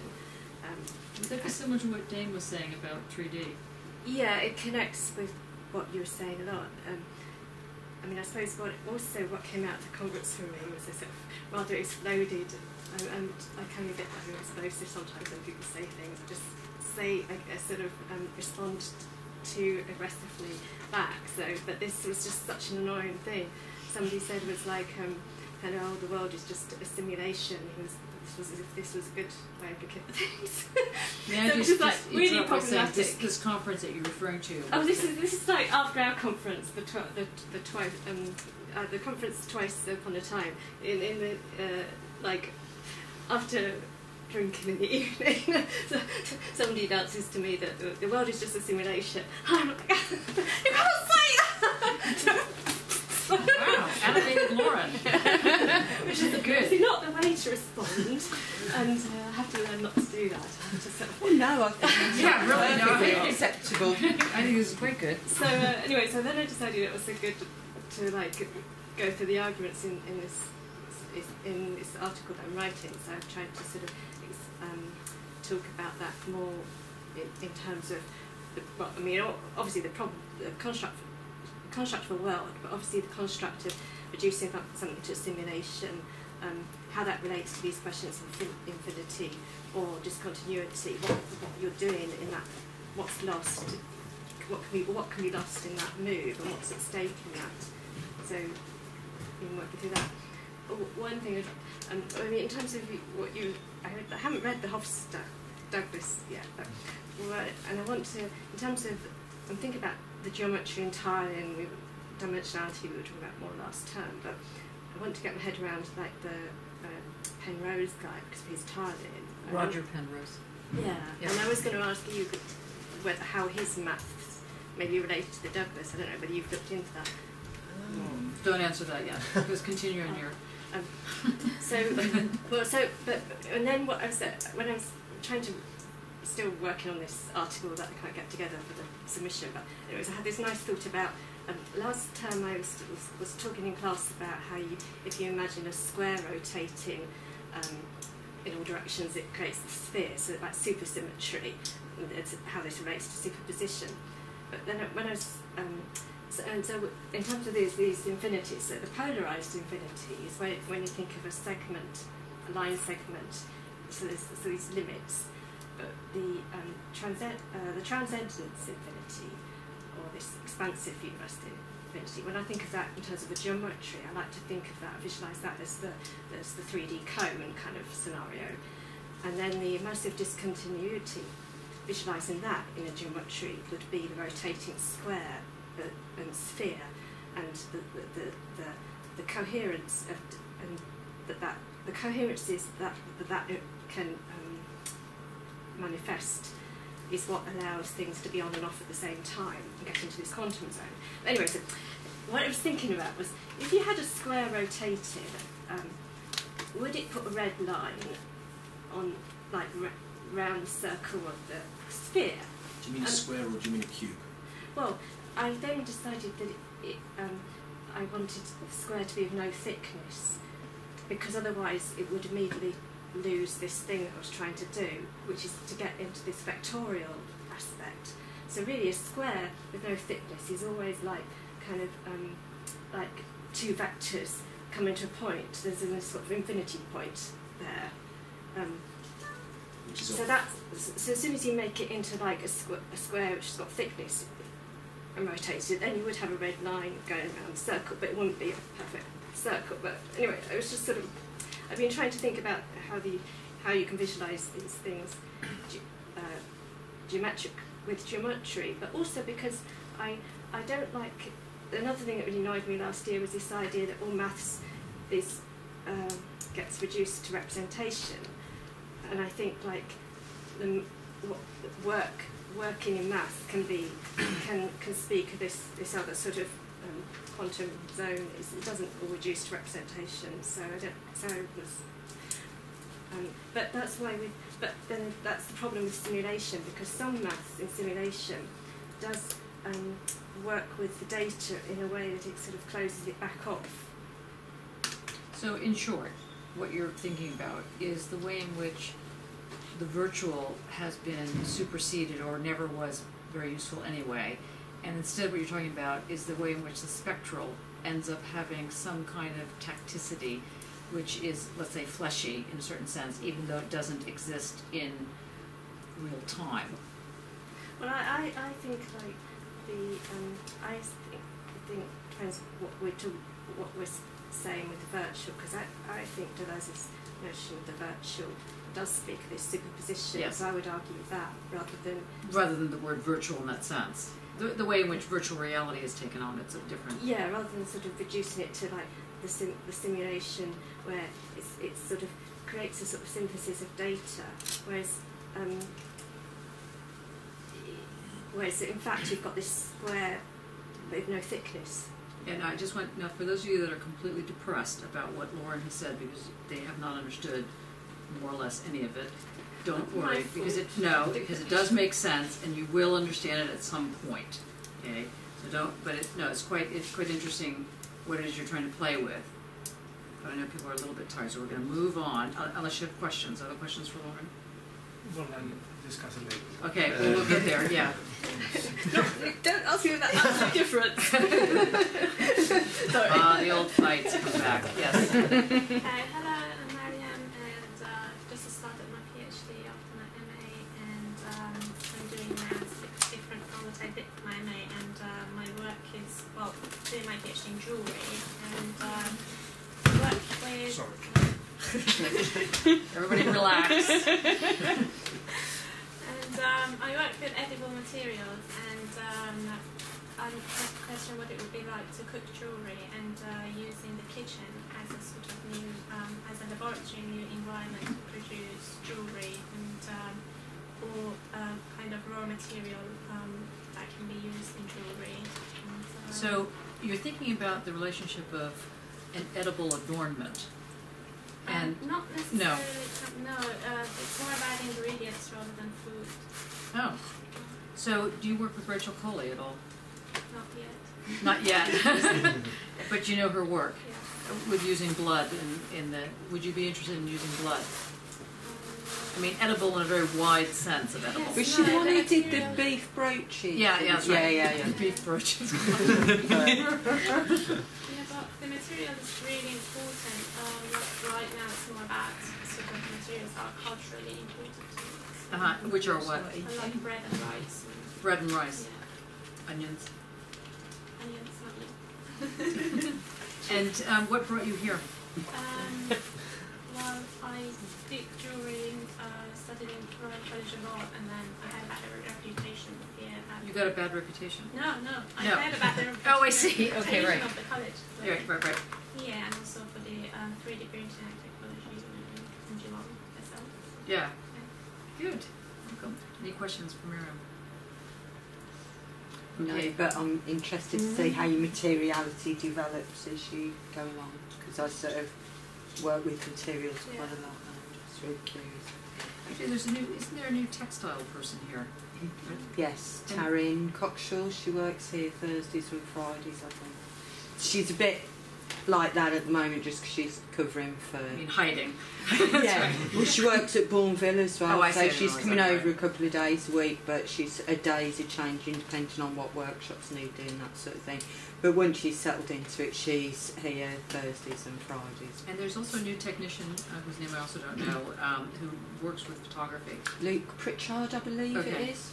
With pictures. Yeah, I only met him today, so Right. I don't know, but He's also a he should photographer be in his own quite right. Yeah. interesting. Okay. Hello, I'm Lily. Lily. Yes. Hello. And I'm just started here doing a PhD with Joshua for called the other working title, The Other Stage, Curating. It's so great. You always know first years and second years, and they still know their titles. Yeah. It's excellent. So what is your title? Curating Contemporary Chinese Art in the UK. And did you just come from Manchester? Did you go to the thing in Manchester? Yes, it's And how was it's it? quite exciting. I love it. It's really good. And that's a key point for that's a case study for So, what's your view on curating? well, I come from an art historical background, so it's We will still let you in, yeah. of course. And so it's going to be quite sort of curatorially focused kind of practice almost. Do you think that curators are people that actually want to be artists but gave up and decided to just organize other artists? Some of them, I imagine. Or do you know, there's a big debate in curating about whether or not there's artist as curator, Yeah. curator as artist, It's either curator as collector or curator as collector, that's another one. Yeah. Yeah, there's quite an interesting debate there, and it's kind of hoping to look at how something changes from its context, how the work is transformed from being one country and moved to another. And do you think that, so if someone is a very famous artist, let's say in China, which is where Joshua's work mainly is located, in terms of that curatorial move, and then they come over here to Birmingham, are they a Chinese artist in Birmingham, or are they an artist in Birmingham? That's the big question. That's your question. I'd like to hope artists, but obviously if they're unknown in the UK, it's kind of becomes problematic. So this is a Chinese artist in China and being introduced to literature audiences. Any questions for Lucy? Lily. Oh, Lily, sorry. And Dane, and Dan, Harold. It seems quite difficult actually with having Chinese art centres, because that's that big label straight away. And it's hard to get away from that. Yeah, called funding And bodies. especially when, say, an English artist can't exhibit in the Chinese art centre. But they can. They can. But if your practice is related to China, Well, I was looking at some proposals for the one in Manchester, and it was sort of seemed very prohibitive. Yeah, it's interesting, huh? Yeah. Yeah, it's complicated. Complicated. Okay, any other questions? Hello, my name's Stuart. I think. That's the bit I'm confident about. And I've just completed this summer Fine Art MA here. Now that we've seen that I'm on a PhD, and I'm going to be wandering romantically through the British landscape, and I'm going to trip over some folds, look at some green stuff, and digitally rootle about with the sensuous. There's a lot of books these days on ecosophy and. Yeah, I've started with the niceness, how do we say, honeyness. Yeah, honeyness. It's kind of the so it brings in ecosophy, which is a collision of the ecology and the philosophy, which was 1970s. I think it was. Yeah. Have you come across this South African woman's work named Annika with a B, like Boetske or Boetz something? It's very interesting work on the land, but anyway. And why romantically? Can you explain the romantic part? Not that you're just going to start singing or something. Partly it's, I suppose it's sort of two reasons. Partly it's about where I'm setting out from. So I'm setting out from sort of the period of Turner and Constable, who both perhaps argued or have been argued weren't romantics, but it's that sort of era coming through from Wilson as well. But that's historically it's a setting out point. But also there's something of the awe and the revelry in there, which I want to maintain, but I think is now a bit out of fashion, perhaps, or open to. And where does the hashtag come into your work? So that's I in the title I've put hashtag British landscape. So it's again probably one or two reasons to sort of suggest the digital and organising ways of organising information and maybe messing with time and space. So again, we could go with the Chinatown idea. Yeah. How things start to evaporate, time starts to evaporate faster. The technology. Yeah, and that's probably where the fold part comes in as well. I think the Deleuzian Baroque fold stuff. So there's a kind of a mashup of a lot of things that probably don't normally belong together. And sort of see. That's all right. And I've got a few. I've got a big net. I want to catch some bindings. And I might even shoot some. There's things like I've got a bee in my bonnet about culture, nature as a divide, as a sort of splitting apart, which I think is problematic or can be problematic. It's terribly problematic. Yeah, but yes. a lot of people don't realise it is. So those people are very problematic. So yeah. Yes. Good. Any questions for Stuart? Not a question, but have you seen the film A Field in England? I haven't, but I do want to. Yeah. It's sort of set. It's a black. It's quite a recent film, 2013, set during the English Civil War, about some soldiers, yeoman soldiers, who basically do what Stuart was just describing, wandering across a field in England when they come across a fold. And the rest of the film is the sort of visual representation of that fold. I mean, it's less pastoral and more psychotically violent, but you know, I think Hence Barnaby immediately going to it. It's quite hard. not immediately. It's hardcore, It isn't took it? me 9 months. I've been told you should watch it on a big, or you ought to watch it on a big screen. Is that fair to say, or does it need that sort of experience? Or I think that it's one of those, if you were interested in experiencing its themes are displayed visually rather than narratively, and so I think it would benefit from the sort of as close as you can get to immersive. I would be recommended. So I agree with that. Interesting. Maybe we should try and get it here. There's a writer called Richard Coyne, C-O-Y-N-E. He wrote, it's a book of his, I remember the subtitle, it's Romancing the Real, I can't remember the actual title. But he works a lot with technology and what he calls techno-narratives. Interesting. Romancing the Real. Can't remember the name. With an A. Yeah. Okay. Hi, I'm Khulud. I'm interested in sculpture art and the importance of using light to create sculpture and the relationship between light, space and shadow. And it took us 3 years to get you here, didn't it? Yeah. Yeah, we've been trying to get her from Saudi Arabia here. And in fact, Gay, you were on the interviewing panel. I remember. Yeah, that's right. So can you describe the journey of getting here? I started my journey since 2012. 2 years. Yeah, but in the beginning of 2012. That's true, 2.5 years. Yeah. Okay.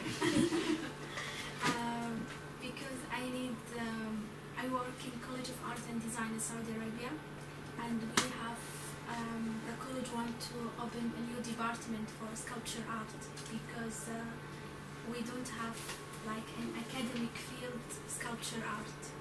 So I work hard to find a chance to go abroad to complete my education and go back to Saudi Arabia. Great. Any questions for Khalid? Yeah. Why in Birmingham? I searched Google for best program for me, and the best research center can give me this a chance. And I did the interview with Johnny, and Okay. yeah. Yeah. Hi. Good to see you here. On Skype. Yeah. Skype, rather. And they asked me a lot of questions. Yes. But And you were in yes, such a I'm very finally- bizarre area. It was like a girls' gymnasium or something. What was it? It was like a big studio where people were making all this stuff. Yes, at the college. Oh, right, of course. Yeah. Yeah. But I'm finally here. Yay. Good. Glad you're here. I'm Sally. I've just finished the MA Fine Art here. I'm a painter, and I've been dithering about applying for 12 months, so I'm finally going to do it this time. So I'm estimating about 4 weeks to get my stuff together. And what would you say is your burning question? Why am I doing this? That's the thing I'm having a problem with at the moment. I'm still searching around so many themes within my own painting. I feel that painting has to form a large part of the research. So that's what I really need to focus down And some of your paintings were quite small and in sequences, and then some of them were large. Which did it matter? Did size matter for you? The small paintings you're referring to in the ANA show were fragments of the larger paintings. The larger paintings were very figurative, had quite obvious narratives. The smaller paintings were tiny fragments of those, which I found I personally thought were the most interesting parts of the work, and that's possibly what I may focus on. Great. So yeah. Thank you. Oh wait, Tamsin. Okay, I'm Tamsin. I'm partway through the Masters in Fine Art. I've been doing filmmaking and photography, and I'm interested in a comment I heard about the Higgs boson particle, that the Higgs field is as if it was made of syrup, and that means it can slow movement down. If it wasn't for this syrup, everything would kind of like shoot through.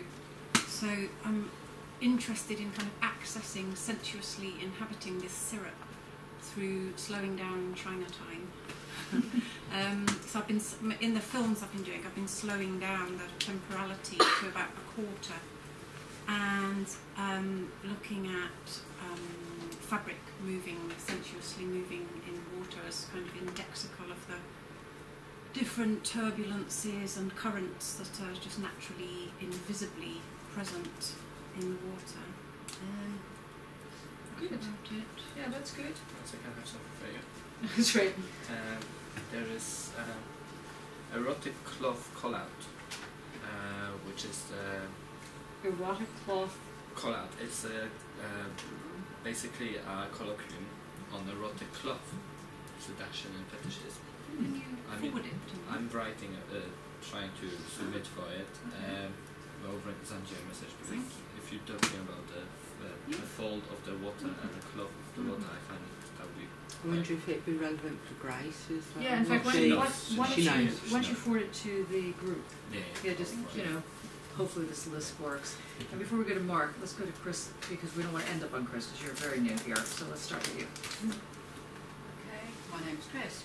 I finished my PhD last year. The title, which obviously I do know, Presence of Absence and Other States of Space, which sounds very grand, but actually it was sort of started off with a very basic premise of the relationship between space and place, but it particularly references borders and transitional spaces, of which I include the non-place. The ideas of the non-place was really how the whole idea came along. I just started looking, does the idea of the non-place, which is Marc Auger,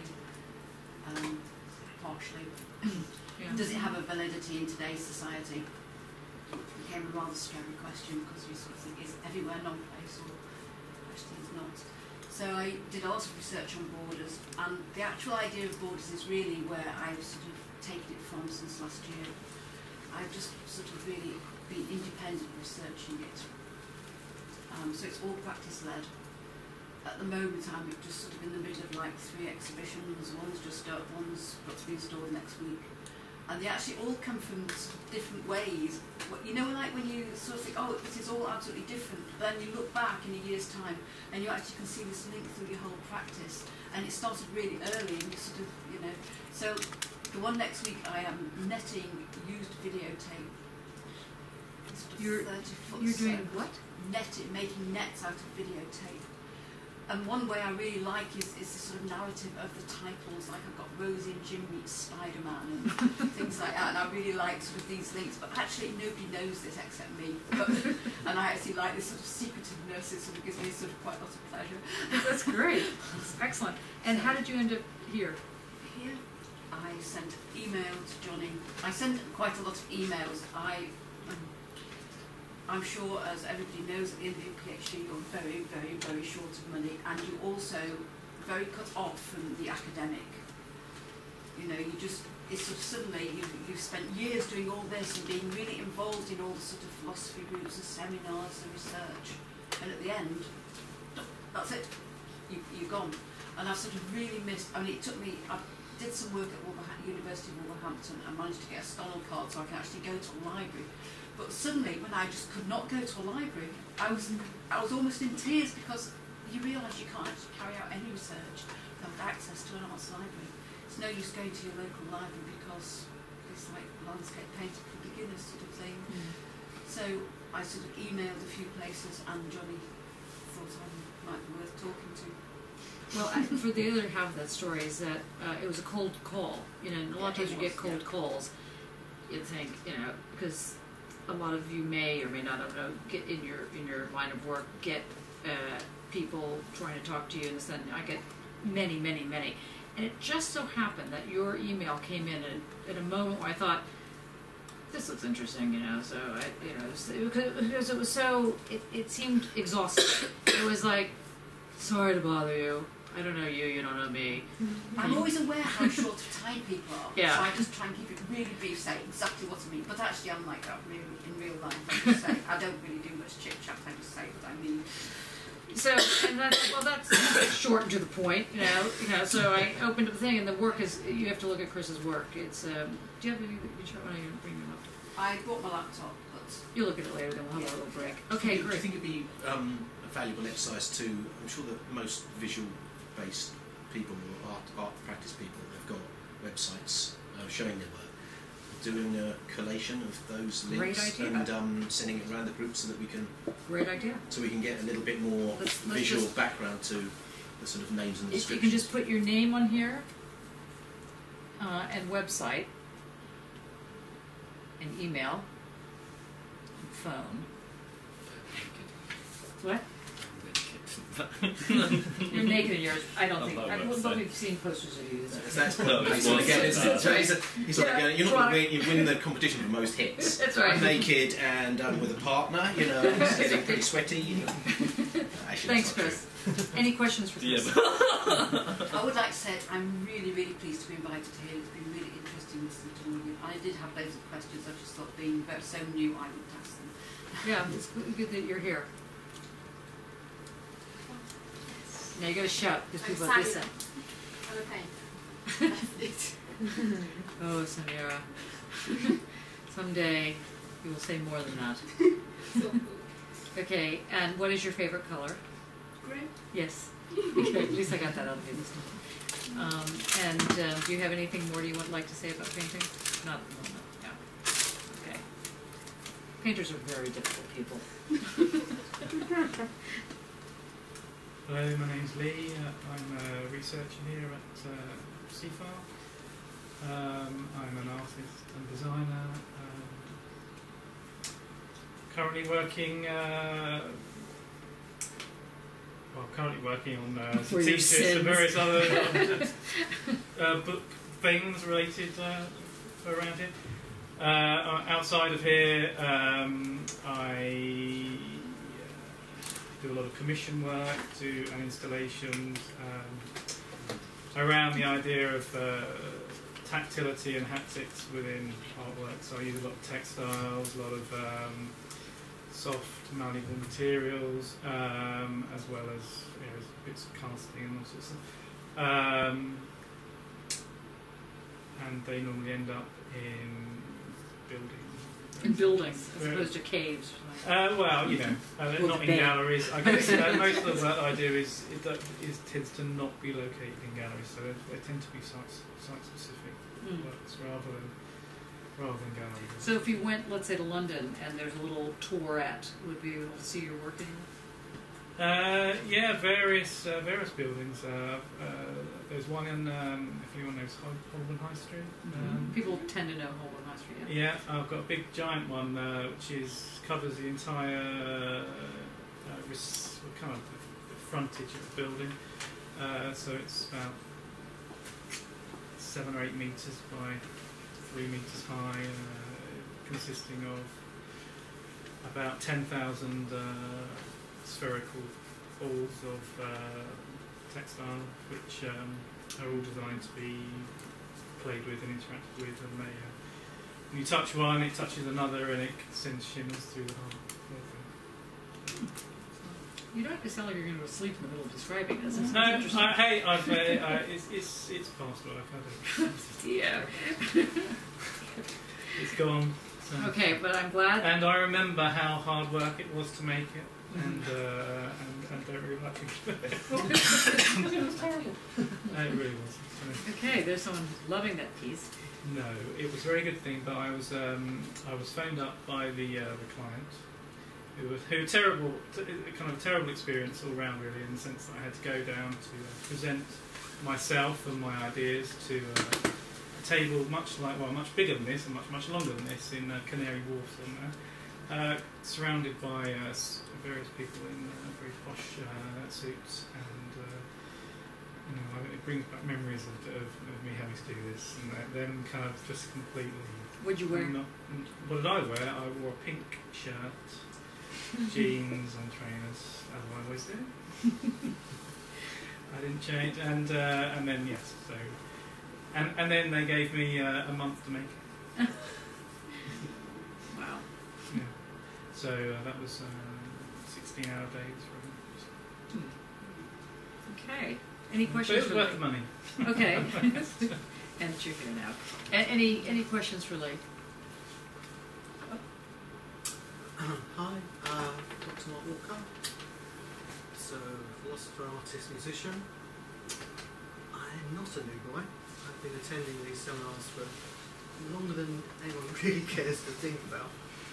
In fact, I go back with Johnny to Greenwich and then to Woolwich Arsenal before that. So we're talking about the last century. And yes, I'm actually a vampire. I can still remember the first thing that Professor Golding Johnny said to me the first time I met her, which was, sit down. Jumped out. No, she said to me, I come out of the classroom and I look very different than I had. Really long, dreadful, kind of, I don't know, crummy job hair. You can imagine it was a real mess. And Johnny was dressed in black with the black spiky hair going on. And she said to me, "Have you read much Nietzsche?" No, I prevaricated. They said, you must. And then she pointed at the board and said, now. And I think we've been looking at that now on the board ever since. I have anyway, articulating questions around philosophy. I love the philosophy. I study philosophy in the daylight hours, and of an evening I do the music, or the weekends it's the music, and maybe a bit of reading and writing and stuff. But I come up from Kent to here to attend this, Kent. I've done for the last 2 years, and I love it. I love this city. It's a really interesting, beautiful city, very different city from London, which being in Kent we're spoiled by. It sort of sits there hovering above us, this giant 10 million strong. Did you say 10 million? Yes, 10 million. 10 million. That's another good new word. A 10 million. Yeah. So, monad, I'm a simple, A simple monad. It was in the composites, and there must be simples because they're a composite. No, I just love the philosophy, so any questions on philosophy of a certain kind, mainly the cruelty of the classical talent, he says, pointing at that poster over there, which is called the cruelty of the classical talent. Done by John Thompson. I do have some artwork to around. Yeah. Also, Mark, I mean, we haven't discussed it for this year, but usually he's available for PhD discussions. Is that still the case? I'm available for any kind of inquiries or any help with anyone, any time, if you need some clue. And he more or less knows his stuff, so he could more or less help you. No, he just sends it around. Great. Okay. Can you send around that piece of paper as well so people sign up? Oh yeah. Good. Right. I think that it is now 4 minutes to 6. Let us take a 4-minute break.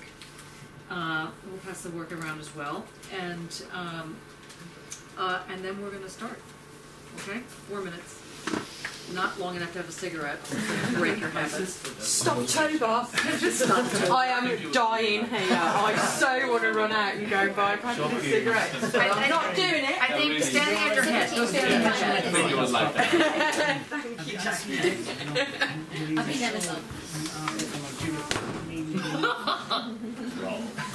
Well, look at the LCAs. Thank you. That's brilliant.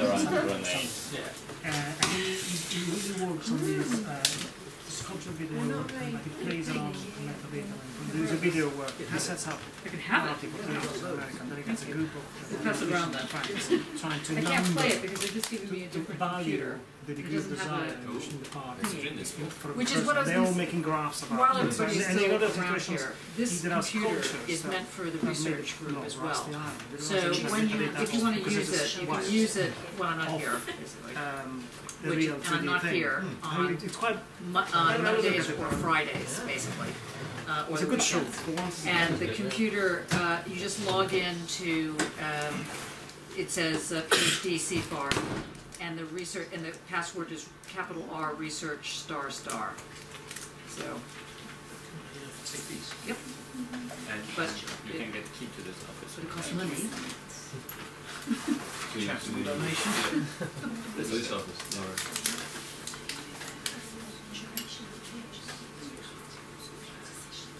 Yeah, these are the new on the radar things from Turning Point West Midlands. Oh, I can't discuss that. Of course you I can. don't know if I'm ready for Of it. course you will. I mean, you could probably do it in 3. No.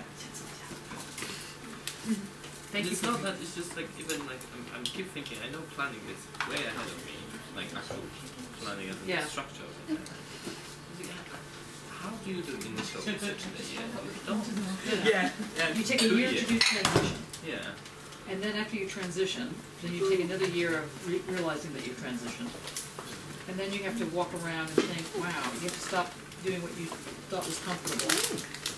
And then understand that what isn't comfortable isn't necessarily new. You could still be old stuff, just not comfortable. So then you have to keep playing around with it. It takes a while. But that's one of the reasons we do these classes, because I find that it helps you focus the mind so that you can cut through a lot of wandering. Also helps with alcohol. Because we usually drink after. I'm just sorry. I'm already tired. Okay. We have 2 minutes. I can do it. Oh, sorry. It's okay. Small. Come on, Jacob. Behind Have a the, toke for me. behind the school, but smoke. Hey, wait, Jacob, can you take it outside? Wherever the other one is. There we go. Is there any that Yep.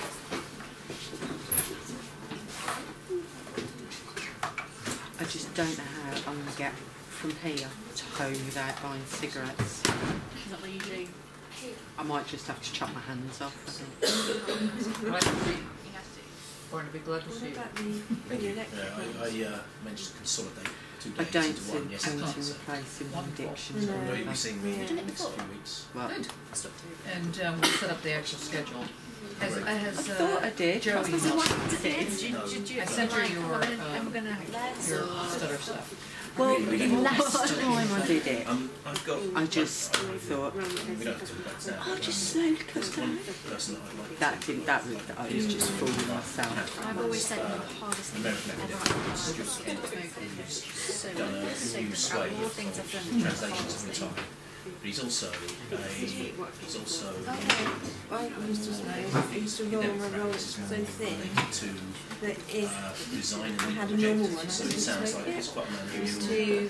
to His translation. Emails to me.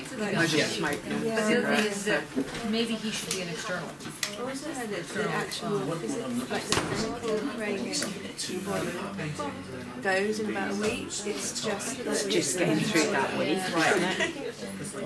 Not that I'm feeling at all manic or... Can you replace it with something? I've been eating quite a lot.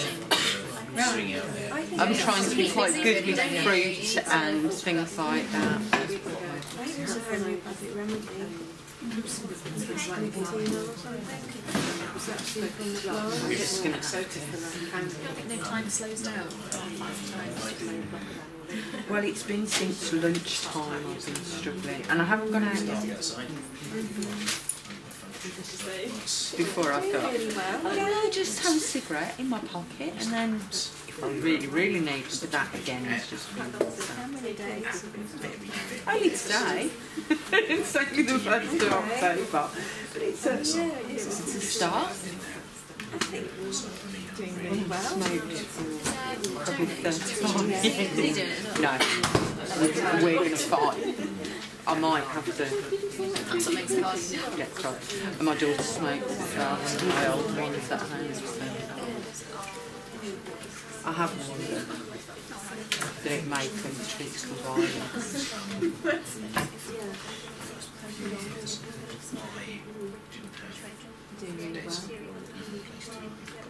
I think if I subjected them to the end of today, I was quite pleased with myself. And so, once that happened, the kind of when I realised that I have actually smoked for about 35 years. Suddenly kind of start acting as little voices and sort of, you know, and everything starts. Weird reaction when you started it.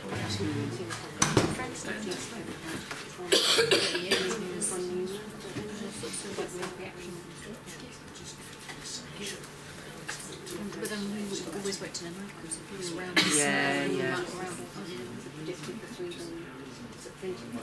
By the time we wake up, I did another like 7 or 8 hours Yeah. on it, haven't you? So I might just have to go straight to bed. Don't speak to my kids. Just don't talk to me today.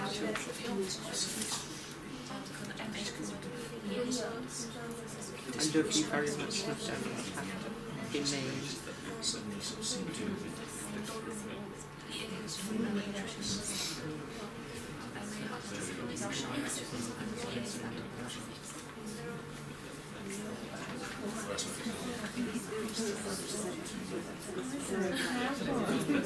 Don't worry, neither do I. See, instead of smoking, I can build a website.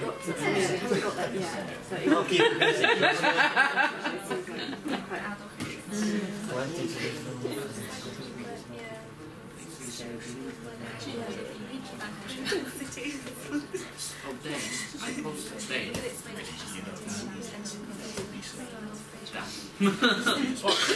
Dane, I emailed you this call out. Yep, forwarding it now. Already honest. Because I don't have access to all of your emails. Thank you.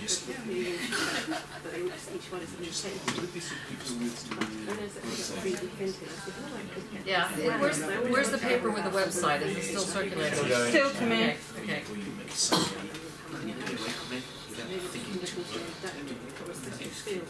Oh, yeah. Get them 3D printed, I don't know how enough information.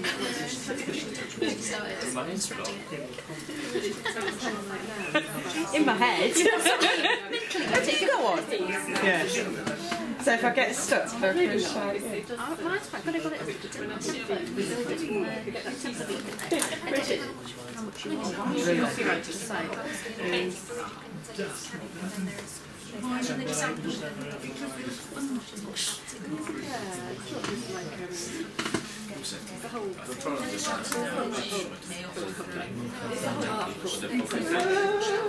That's like, it's just chewy.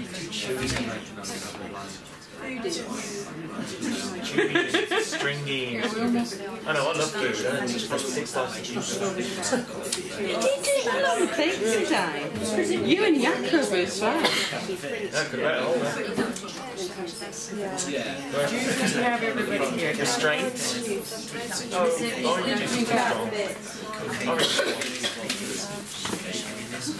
I'm terrible on it. Don't drink alcohol, don't drink coffee. Because it's strong and orange squash. I'm terrible. Okay, well, I don't know what happened to Lee. Strong tea. What's that? No, I don't want that. Okay. Let me just,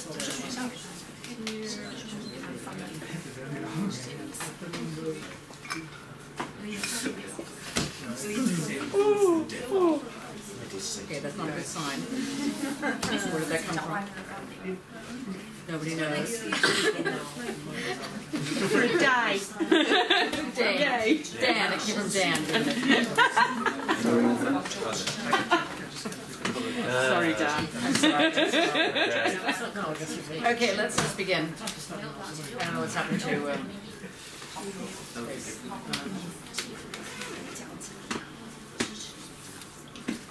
I wanted to begin this seminar. First of all, welcome to our seminar.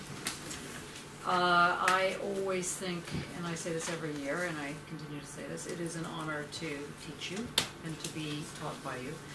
And the seminar, the spirit of the seminar is always that we may not know what we're talking about. We try and give each other space.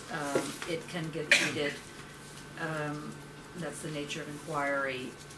But the object here, of course, is to try and figure out certain things that allow us to do our work better, and to add something to the community, and not just take.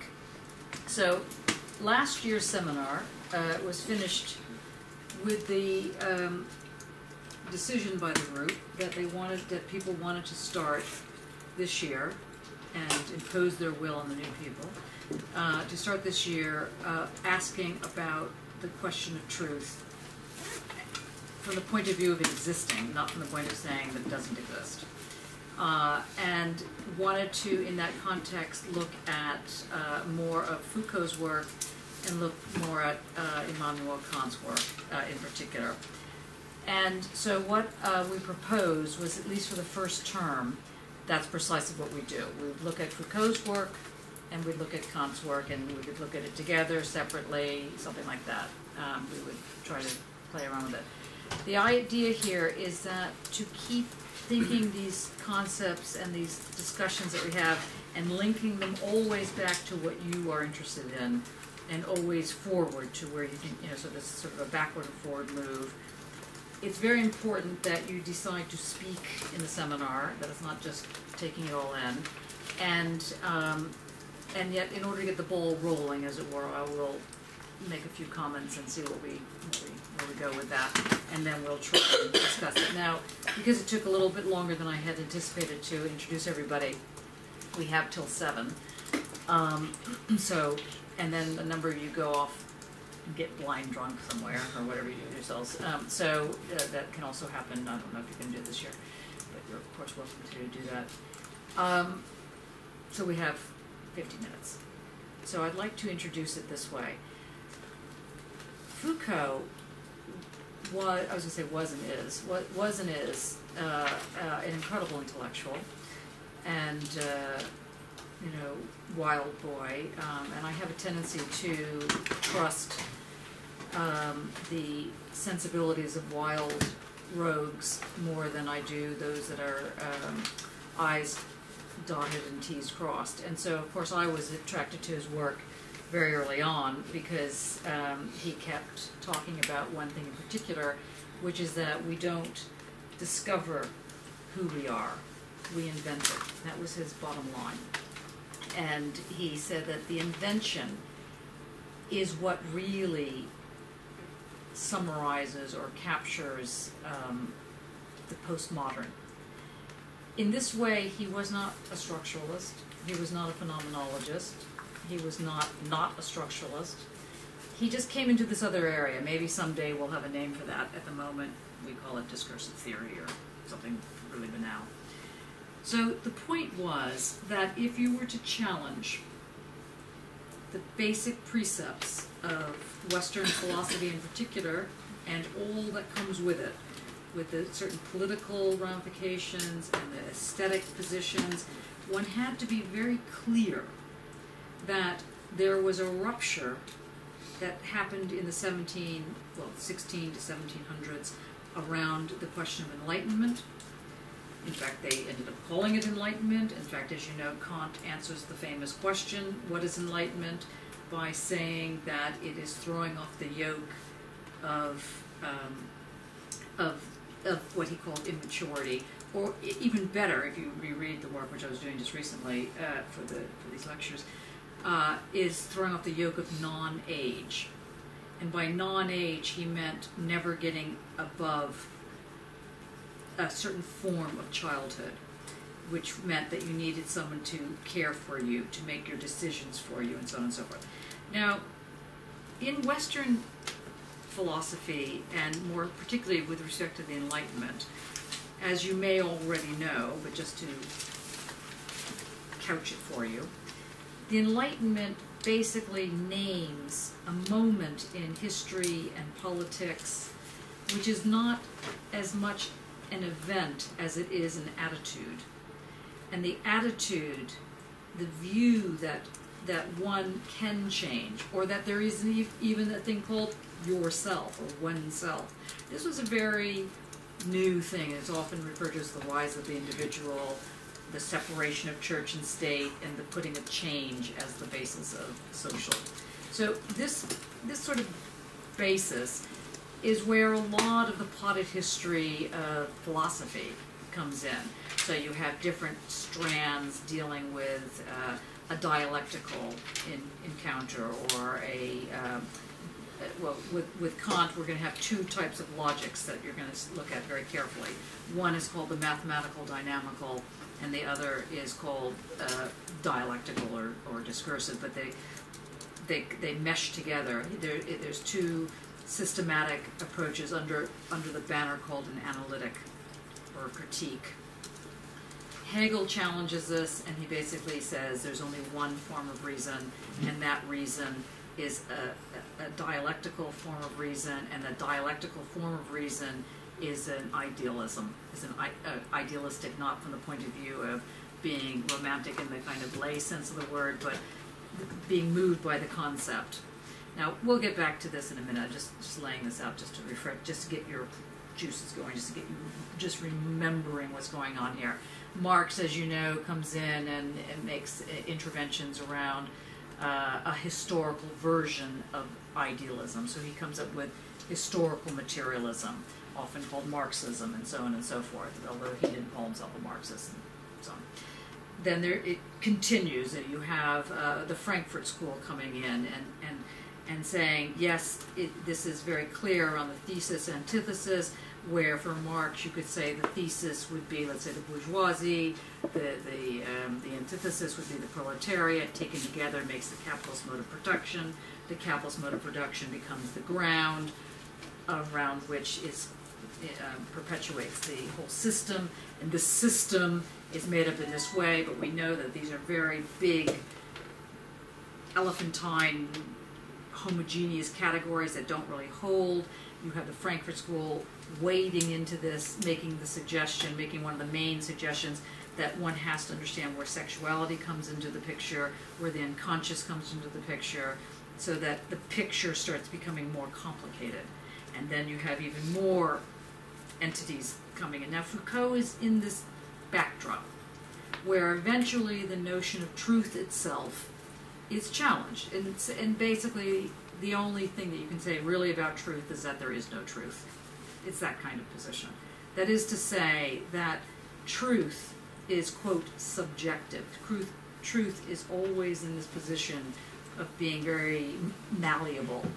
And then we have these big discussions as to whether, well, okay, truth can change, but then how much does it change? And how do you set the question so that when you get to the notion of change, you don't over-egg it, you don't overplay it, but on the other hand, you don't just throw everything away and say, well, everything is relative and it doesn't really matter, and if someone rapes a 2-year-old child, well, you know, that's just how it is. Somewhere along the way, it matters. Somewhere along the way, the matter becomes hardened, and the matter situates itself.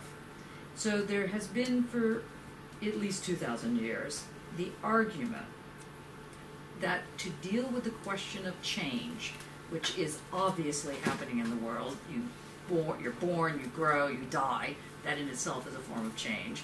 That is a, let's say, linear form or continuous form of change. That is a form of change that one could call an unfolding form of change. So you're born, little kid, you grow, you die. These are forms of change. And in that form of change, you don't change outside that particular form. So the famous example that Deleuze-Guattari always give, and I always give, is about the acorn and the tree. And so you know that as an acorn unfolds, it will always become a tree. It changes to become a tree. And one can think backward in that, saying, well, you have a tree, and in order to deal with the truth, the internal truth of that acorn, that seed, you have to plant it, you have to water it, you have to give it light, and then it'll grow and become a tree. So the purpose of that seed is to become a tree.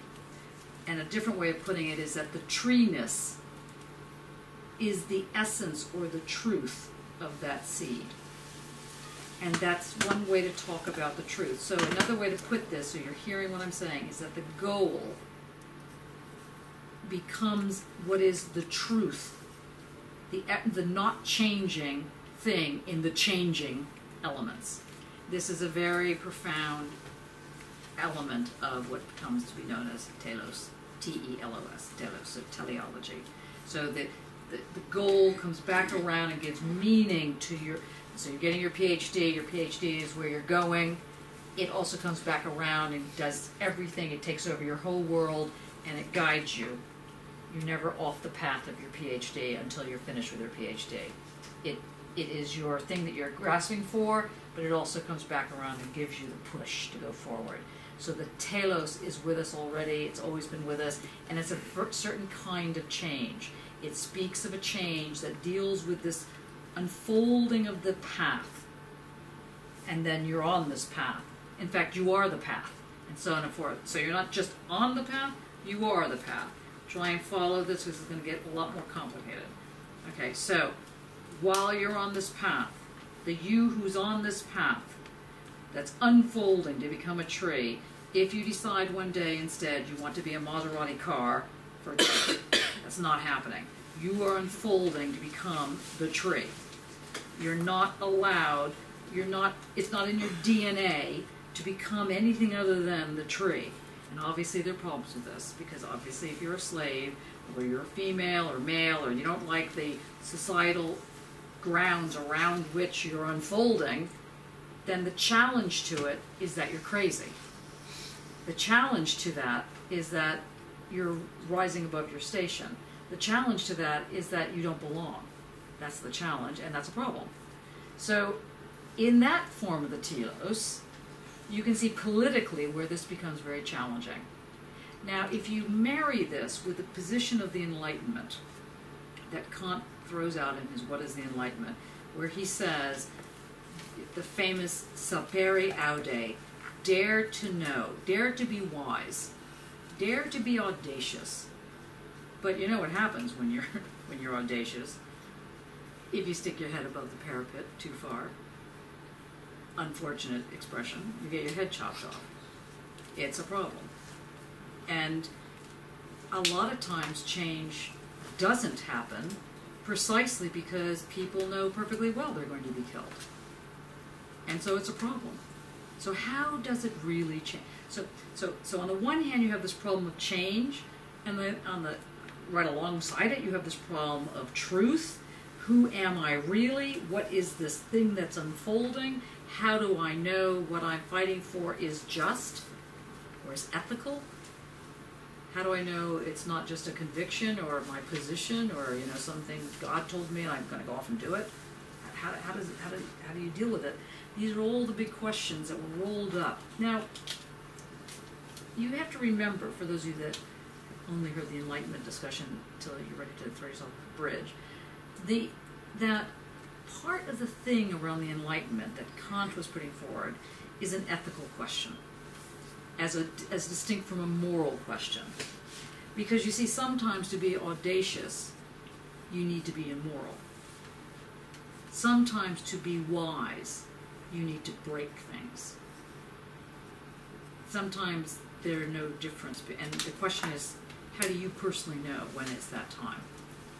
What gives you the right to think that you can do this?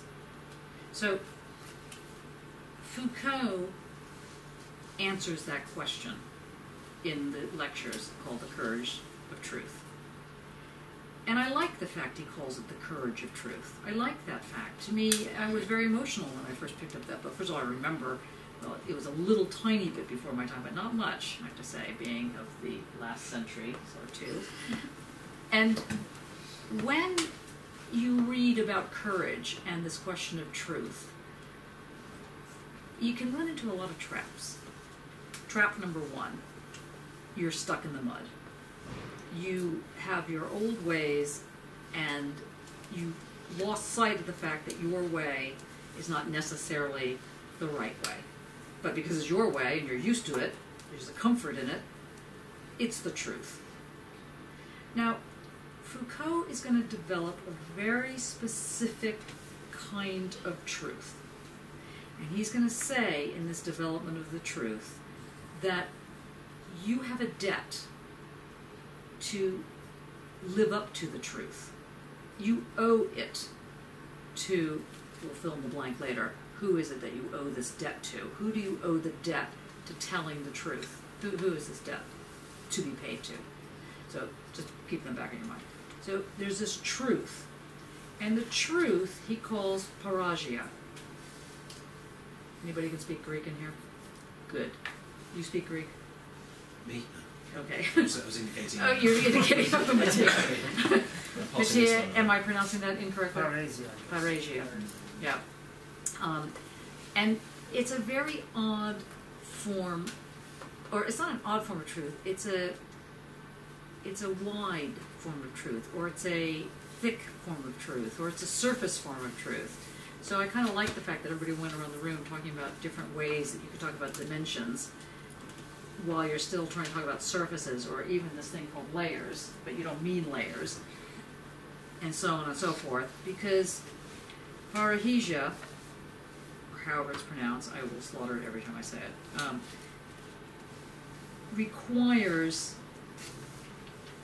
a plurality. It requires you to start thinking in technicolor.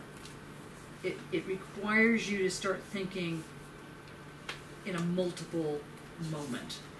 When I say multiple moment, I mean in an instant, is this multiple? Okay, so we're going to back up.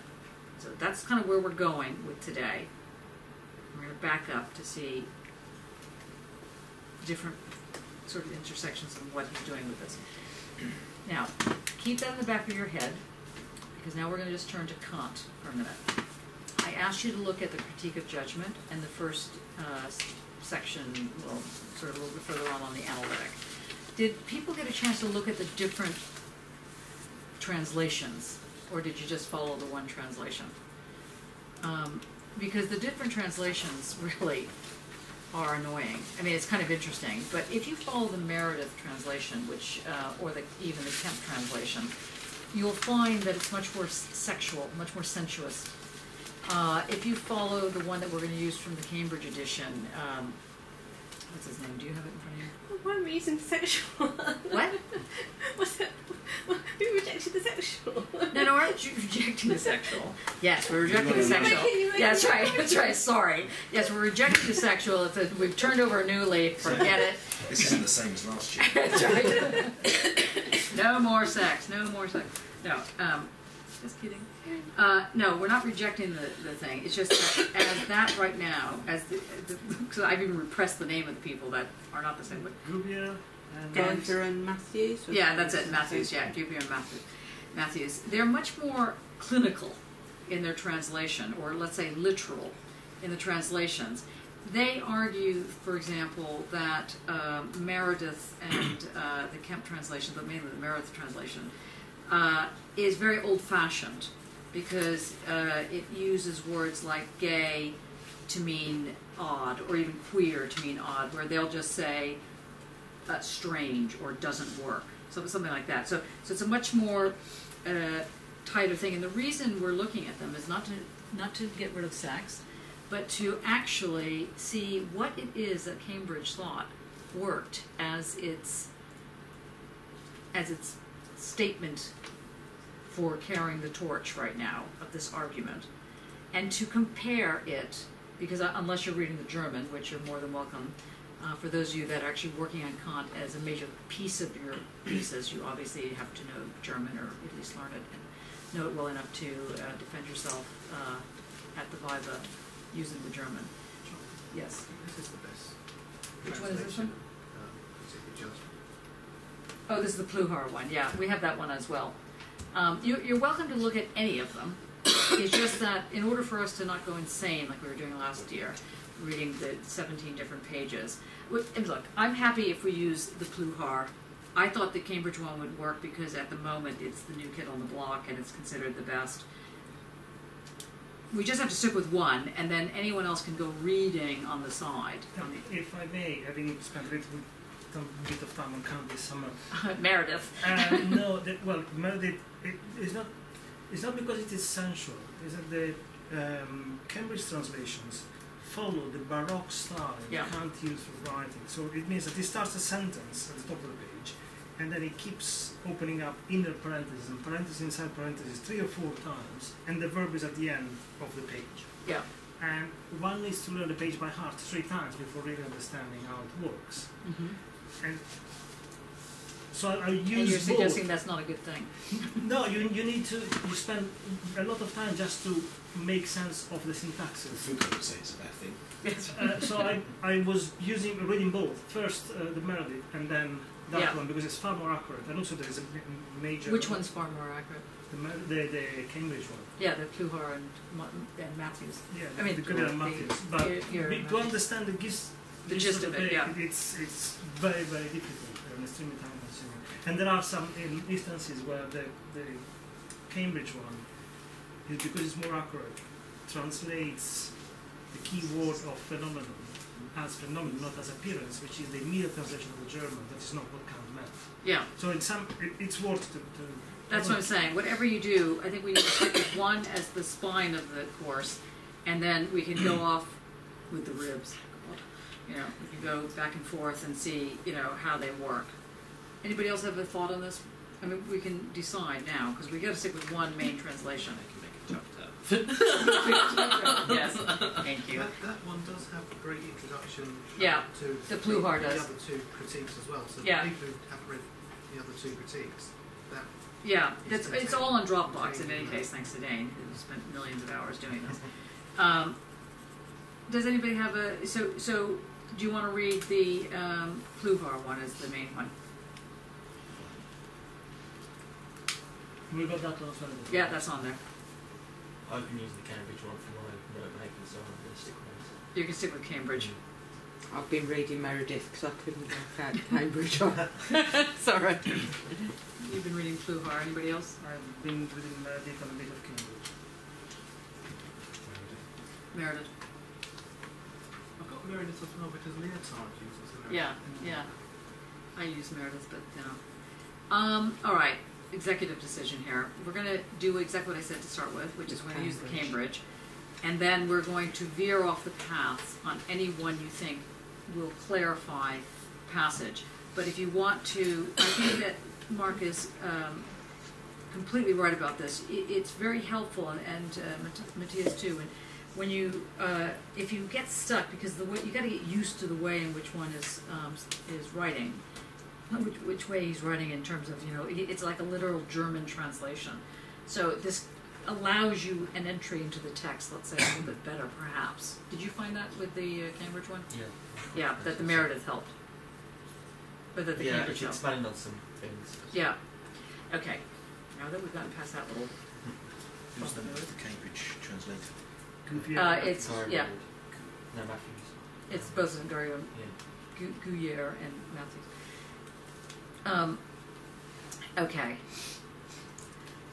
Now I'd like to preface the preface right now by saying, at the moment it is Rosh Hashanah, which in the Jewish religion means the New Year, but it's a very specific expression, Rosh Hashanah, and Yom Kippur, which is on Friday, well, Kol Nidre, and then Yom Kippur is on the Saturday. It's a 10-day period between Rosh Hashanah and Kol Nidre, or well, Yom Kippur.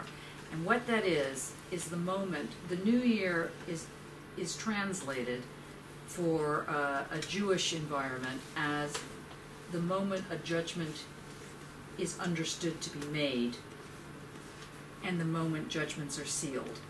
So in the 10 days, what you're meant to be doing, if you follow the Talmud and this kind of thing, is that you're meant to be asking yourself, how do the judgments get made?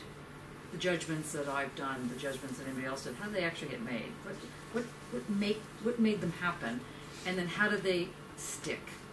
How did they get sealed? So I find that a very interesting way into Kant, because he's asking a very similar question in the Critique of Judgment. He's saying, how does the judgment present itself? And if a judgment presents itself in any way that it does, is that presenting of itself true? And if it's true, why is it called a judgment? Why isn't that, why is a judgment, let's just say, a very strong opinion? What does it mean to, the word judge and judging is very much in our vernacular. So you stand before a judge, and a judgment is made, and the judgment is usually based on, hopefully, when it works, truth. And that truth is usually considered an ethical rather than a moral position. So we're going to keep circling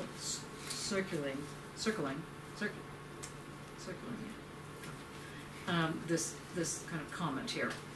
Okay, so the first thing you need to understand before we get into, we're going to do the back and forward with Foucault and Kant here, is the fact that Foucault is suggesting that when one understands Kant's notion of change, that is to say that change is the basis of the society, one understands that that change that he's speaking about has to do with the role of invention more than discovery. So you're not introspectively looking into yourself and finding about your truth and that inner self. It is nothing. There's nothing inside. You could dig down inside and you'd find nothing but blood and guts. You would not find the soul. You would find nothing. It doesn't exist in that way. Similarly, you could break open your computer and you wouldn't find 10,000 files. That's not to say the files don't exist, and for Foucault, that's not to say the soul doesn't exist. It's just that it doesn't exist in the way that you dig down and find it. There's no digging down. There's no underneath the ground. There's only the ground. Is this a move away from truth as an object and more towards method? It's a move away from truth as an object, but not necessarily. The invention isn't a journey with a formal fixed destination. Right. Whereas sort of, right. The journey, let's put it slightly differently, the journey does not require an observer. Whether that observer is God or an audience. So the famous, if a tree fell in the forest and no one heard it, did it still fall? Answer, yes, yes, it did fall. So, and as we're going to find out later in the seminar, Einstein takes this position to make the argument that you don't need an observer to figure out where to stand to understand the relativity of something. The relativity is unto itself. That doesn't mean that anything goes. That means that anything goes within a certain algorithm or a certain equation. Yeah. Which is the same that Foucault argues in the first hour of his seminar. Sorry? Which is the same. You're making that a question or a statement? The statement of about relativity that we just mentioned is the same point that Foucault argues. Yes. In the first You're hour saying, of the seminar. is it the same or it is the same? Yes, okay, sorry. Okay, It seems to me it is the same. Yeah, yes, it's exactly the same. That's why we're.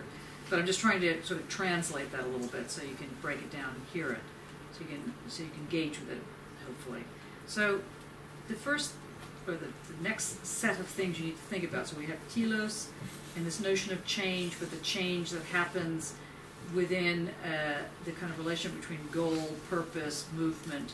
Now, for anybody who has jumped countries, which is a number of people in this room, or jumped lifetimes, also a number of people in this room, you know that you just went forward, partly because you had to get out, whatever that meant, and partly because you weren't running away, but you were running towards something, except you didn't know what the toward was.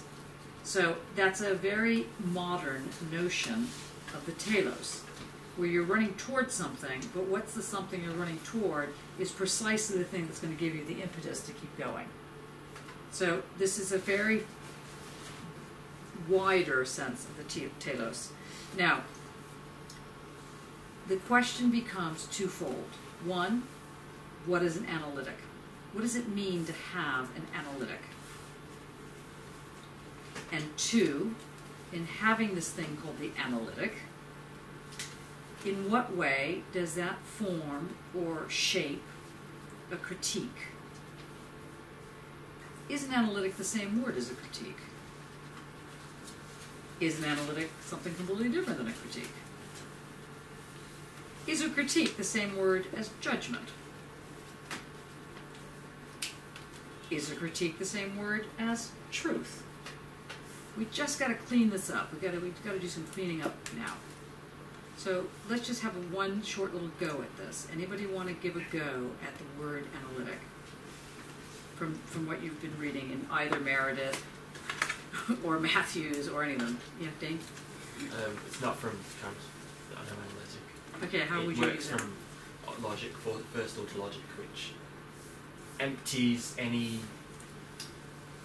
statements, any figure of meaning. It just strips everything away, just so you've got meaningless marks that make a statement about something. And okay. This is in logic, primary first order logic, and that it is always consistent with other statements depending on certain axioms, which provide the basis for the whole system. And so what does that actually mean? I mean, you're right. Yes, that's right. Well, it means, for one, that there's no inconsistencies within the system. Okay, that's the first part. It's there's no complete. okay, so if there's no inconsistencies, how can there be change? So first problem. So on the one hand, an analytic requires that there's something that makes it stick together. Or, and in the Talmudic moment, there's something that seals it. There's something that makes it, or in your seer moment, there's something that creates a tactility that slows something down to the point of sealing it, to the point of making the mark.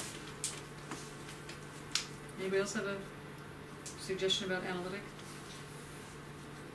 Not a suggestion, but a question. No questions. Don't ask questions. We've got to get the analytic down first. Turn to whoever you're looking at. I would like it to be on the Kant. I think I have downloaded the Meredith I have. Here. Thank you. If you turn to the very first bit. Okay. Which one are we looking at?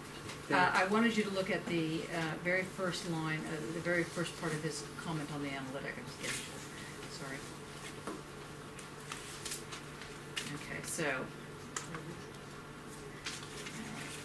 so it's the first part. So in other words, skip all the arguments about the beautiful, the sublime, the interest of beauty, and get to first part, critique of aesthetic judgment, analytic of the beautiful, analytic of the sublime. This bit. Do you know where we are now? Mm-hmm. Okay. Page 89. Page 89. Actually, oh yeah. Are you on Meredith? No. No. 142. Yeah. Are we on Meredith or? We're on Meredith and or. Has anybody got a page reference to page On number? the 142. It's 143. I've got the Meredith. It should also be the philological number. That's yeah. No, I was on the Cambridge one. one. That's sorry. Sorry, this is against really. Yeah. Okay. We'll get there in a moment. What was the term? The numbers of the philological catalog.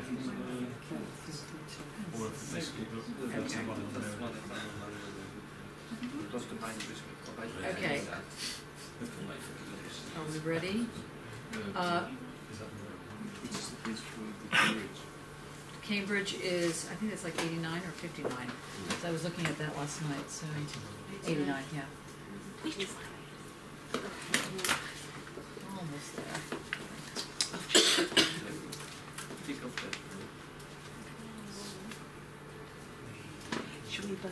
say now, Jack? 16, PDF 15. Of aesthetic judgment, yeah.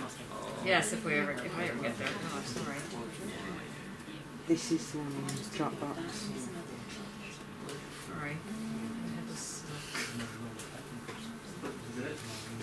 I have the right one. Okay, who has the page that they can look at? Barnaby, do you have it in front of you? No. Okay. I'm going back to Cambridge. Oh, right, okay. I was going to go yes. back to Cambridge. Actually, it's in the Dropbox under first section, analytic of the aesthetic, right? Isn't that also on the Dropbox? Is that? Do you have, you have it, right? Well, I think Okay, okay, good. Can you read all the way, the whole thing until the next page? To the end of that. Yeah, yeah. If you just, now just, and try and hear words like aesthetic. Think, when Stuart's reading this, think about this word aesthetic. He's reading the different. I know he's doing a different translation. No, it's just. I know, I'm so sorry. We'll get on the same translation for like, or the wind instruments. Percussion. Why don't No, I didn't we really write like it into this and project Let's it down? just hear it. Yeah, that'd be Yeah, yeah. clever. Let's just project it. Too complex, yeah. That would be. Well, because the reason we're not projecting it is look at what's hanging down there. That's a cable that's not plugged into anything, is it? Yes, yes, and we tried to Bloody make it work. technicians in this Yes, place, I tell yeah, you. I mean, honestly, we tried to get it to work last night and it was a complete lunacy. Okay, go on. Now, sorry, in your mind, when Stuart speaks, slowly and as if you're winning the Oscar, okay, so very, like, with meaning. Make sure you try and hear the difference or the similarities with words like analytic, aesthetic, judgment. Go for it. The critique of judgment, part 1. So exciting. Sorry. Critique of aesthetic judgment. Maybe First a little section. louder. Analytic of aesthetic judgment. First book. Analytic of the beautiful. First moment. Of the judgment of taste. Do you want me to do the notes as well? Or? No, can you begin starting at the top, or starting at the very bottom part where you just ended, and read it backwards so that you can see the telescoping he's doing. Moment of quality. Is which one? That's the very tiny one, right? Yeah. Okay, then next up, wider. Of the judgment of taste. First moment. So the first moment of the judgment of taste gets narrowed into. Okay, let's do it from the top. So you have a wider thing and it telescopes down. So the widest. Critique of judgment. Okay, the critique of judgment is the biggest bit. Part 1. And then it telescopes down to part 1. Critique of aesthetic judgment. So that telescopes down to aesthetic judgment. First So it's different section. than the critique of judgment. Right. First section. Telescopes down again, first section. Analytic of aesthetic judgment. Analytic of aesthetic judgment, which was already a telescoping of judgment. So we know that there's a different type of judgment. This one's called aesthetic judgment as opposed to just judgment. First book. Now, an analytic of aesthetic judgment implies what's going to happen. You're all detectives. You're facing a crime scene. Someone says, "Aha! Now we're going to look at the analytic of the aesthetic." What do you think is going to happen? Try to break down the process. Yes, into marks. I mean, with a K. Right? Like dots, marks. So, okay, good. Okay, so we telescoped it down. We're going to break it down. So what's the first one? What's the first breakdown?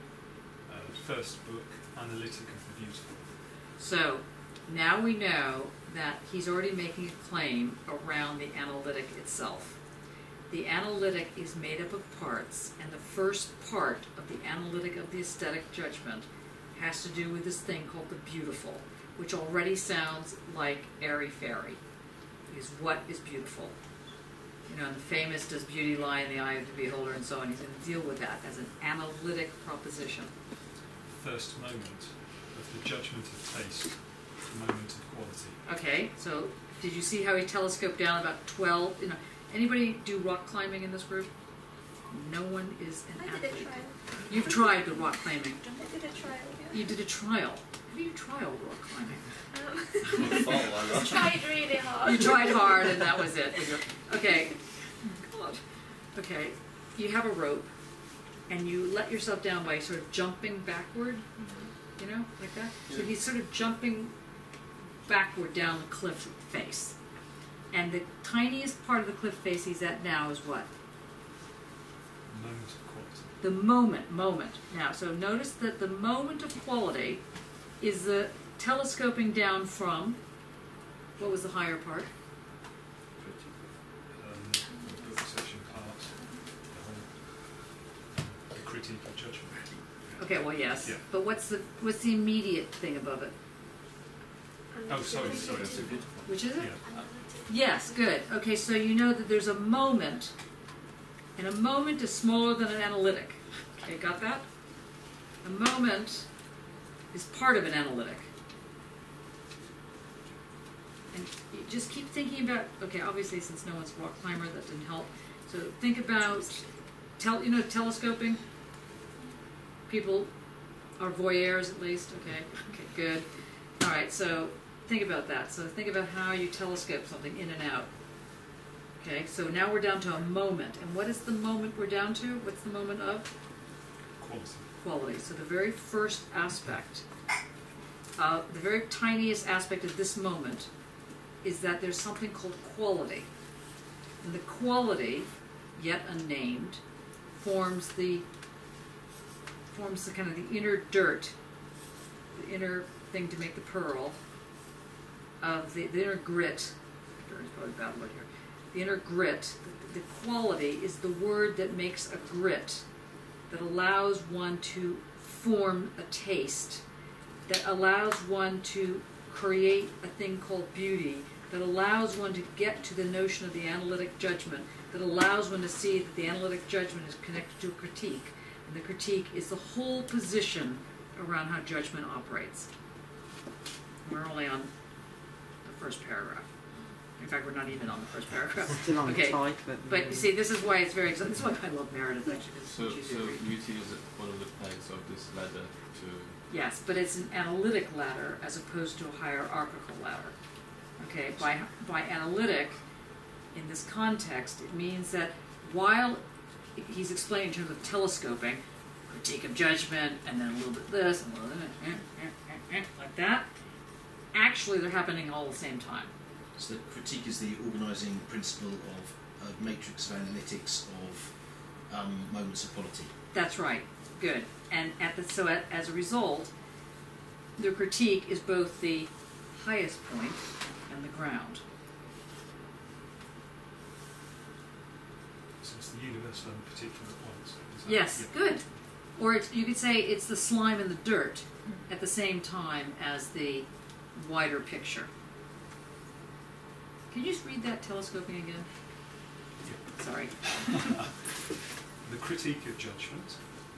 Part 1, critique of aesthetic judgment. First section, analytic of aesthetic judgment. First book, analytic of the beautiful. First moment of the judgment of taste, moment of quality. Now it's a knife in the head. Okay, go on. Okay. Section 1. I presume is that little simple section? Yeah, section, yeah. The judgment of taste is aesthetic.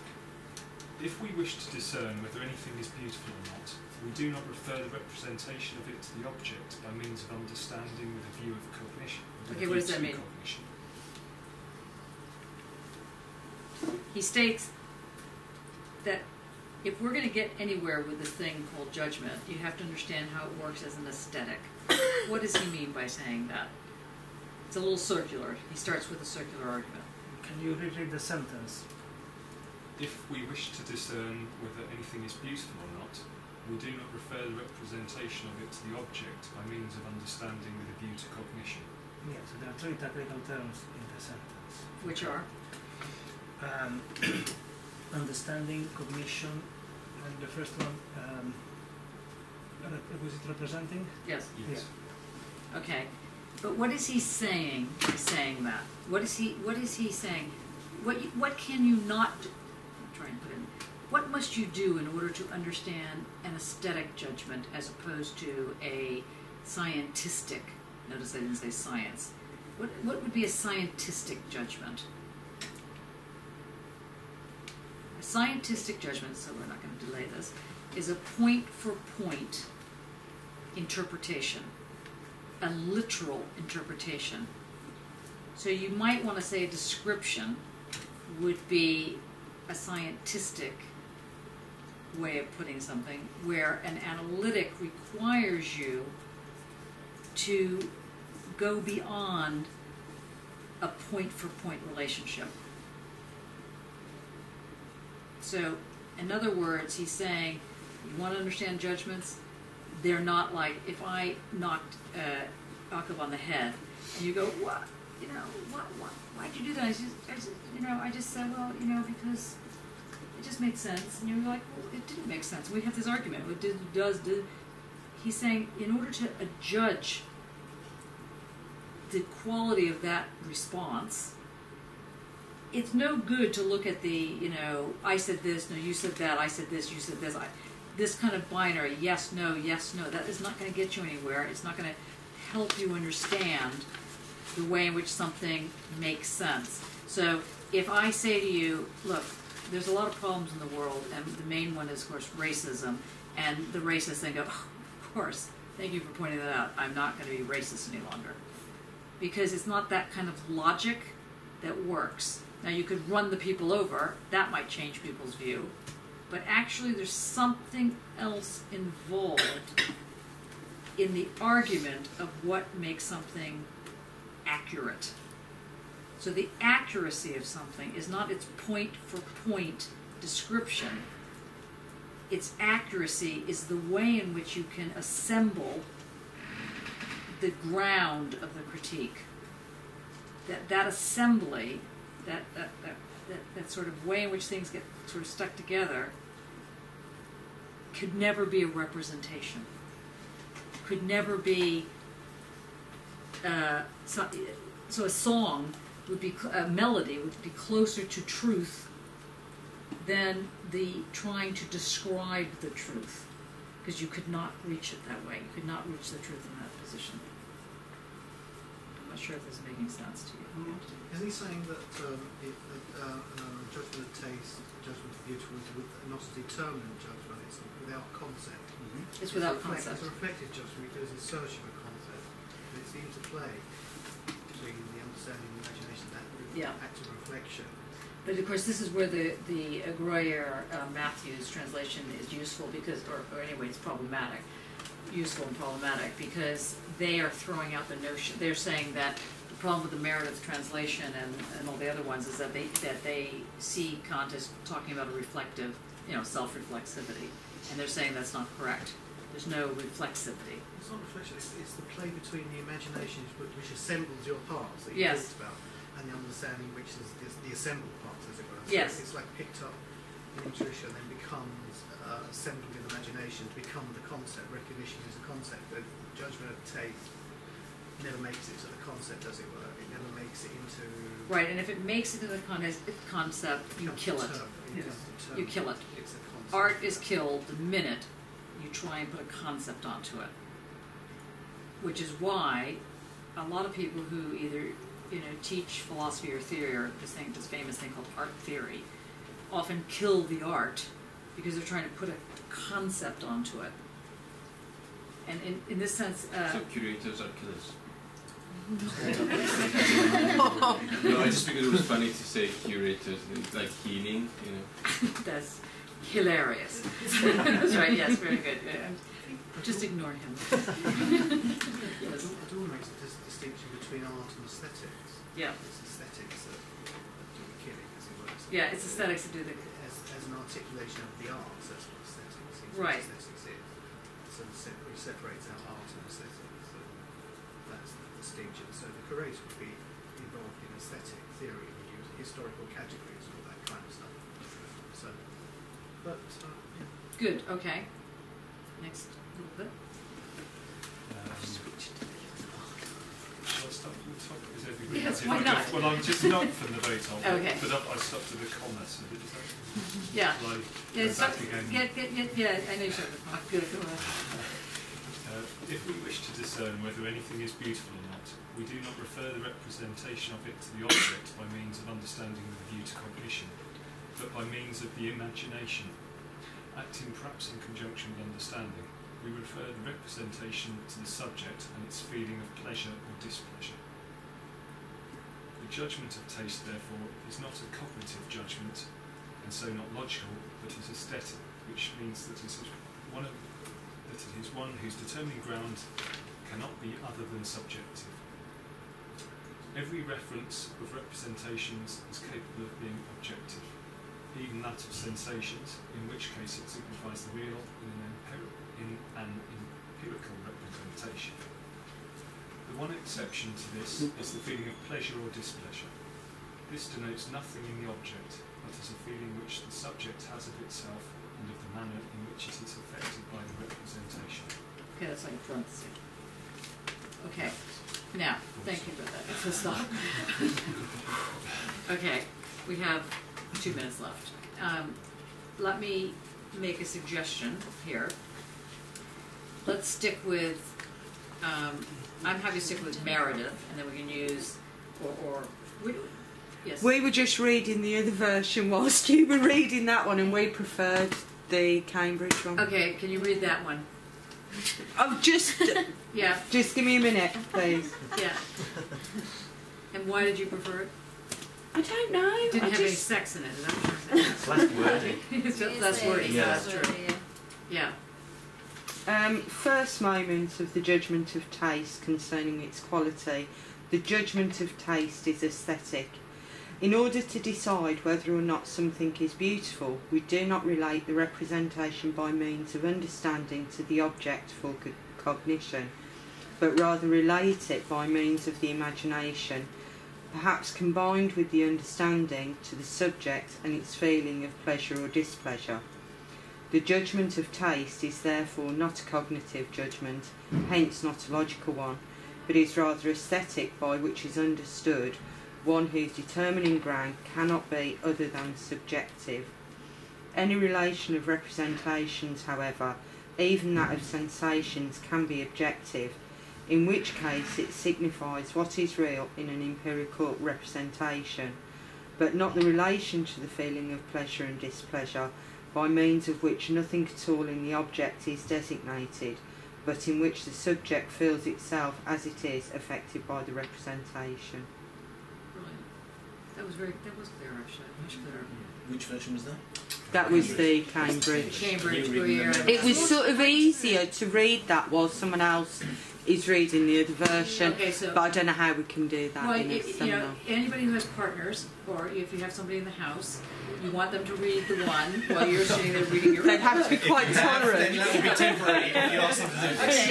Okay, wait. Doctor wants to read the third version. There's a third. There's no representation. That's the. This is the. Is this the Pluhar? Yeah. If we wish to decide Wait, louder. Oh, sorry. If we wish to decide whether something is beautiful or not, we do not use understanding to refer the presentation to the object as so to give the rise of cognition to cognition.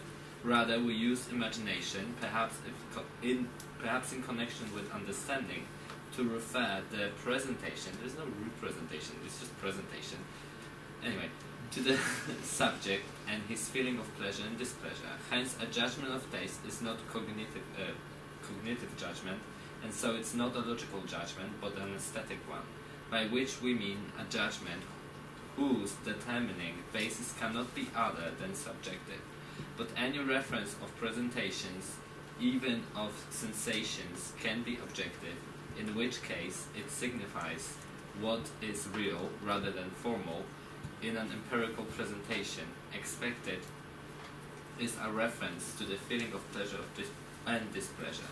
This reference designates nothing whatsoever in an object, but here the subject feels himself, namely, how he is affected by the presentation. Good. That doesn't make it. Which version was that? That's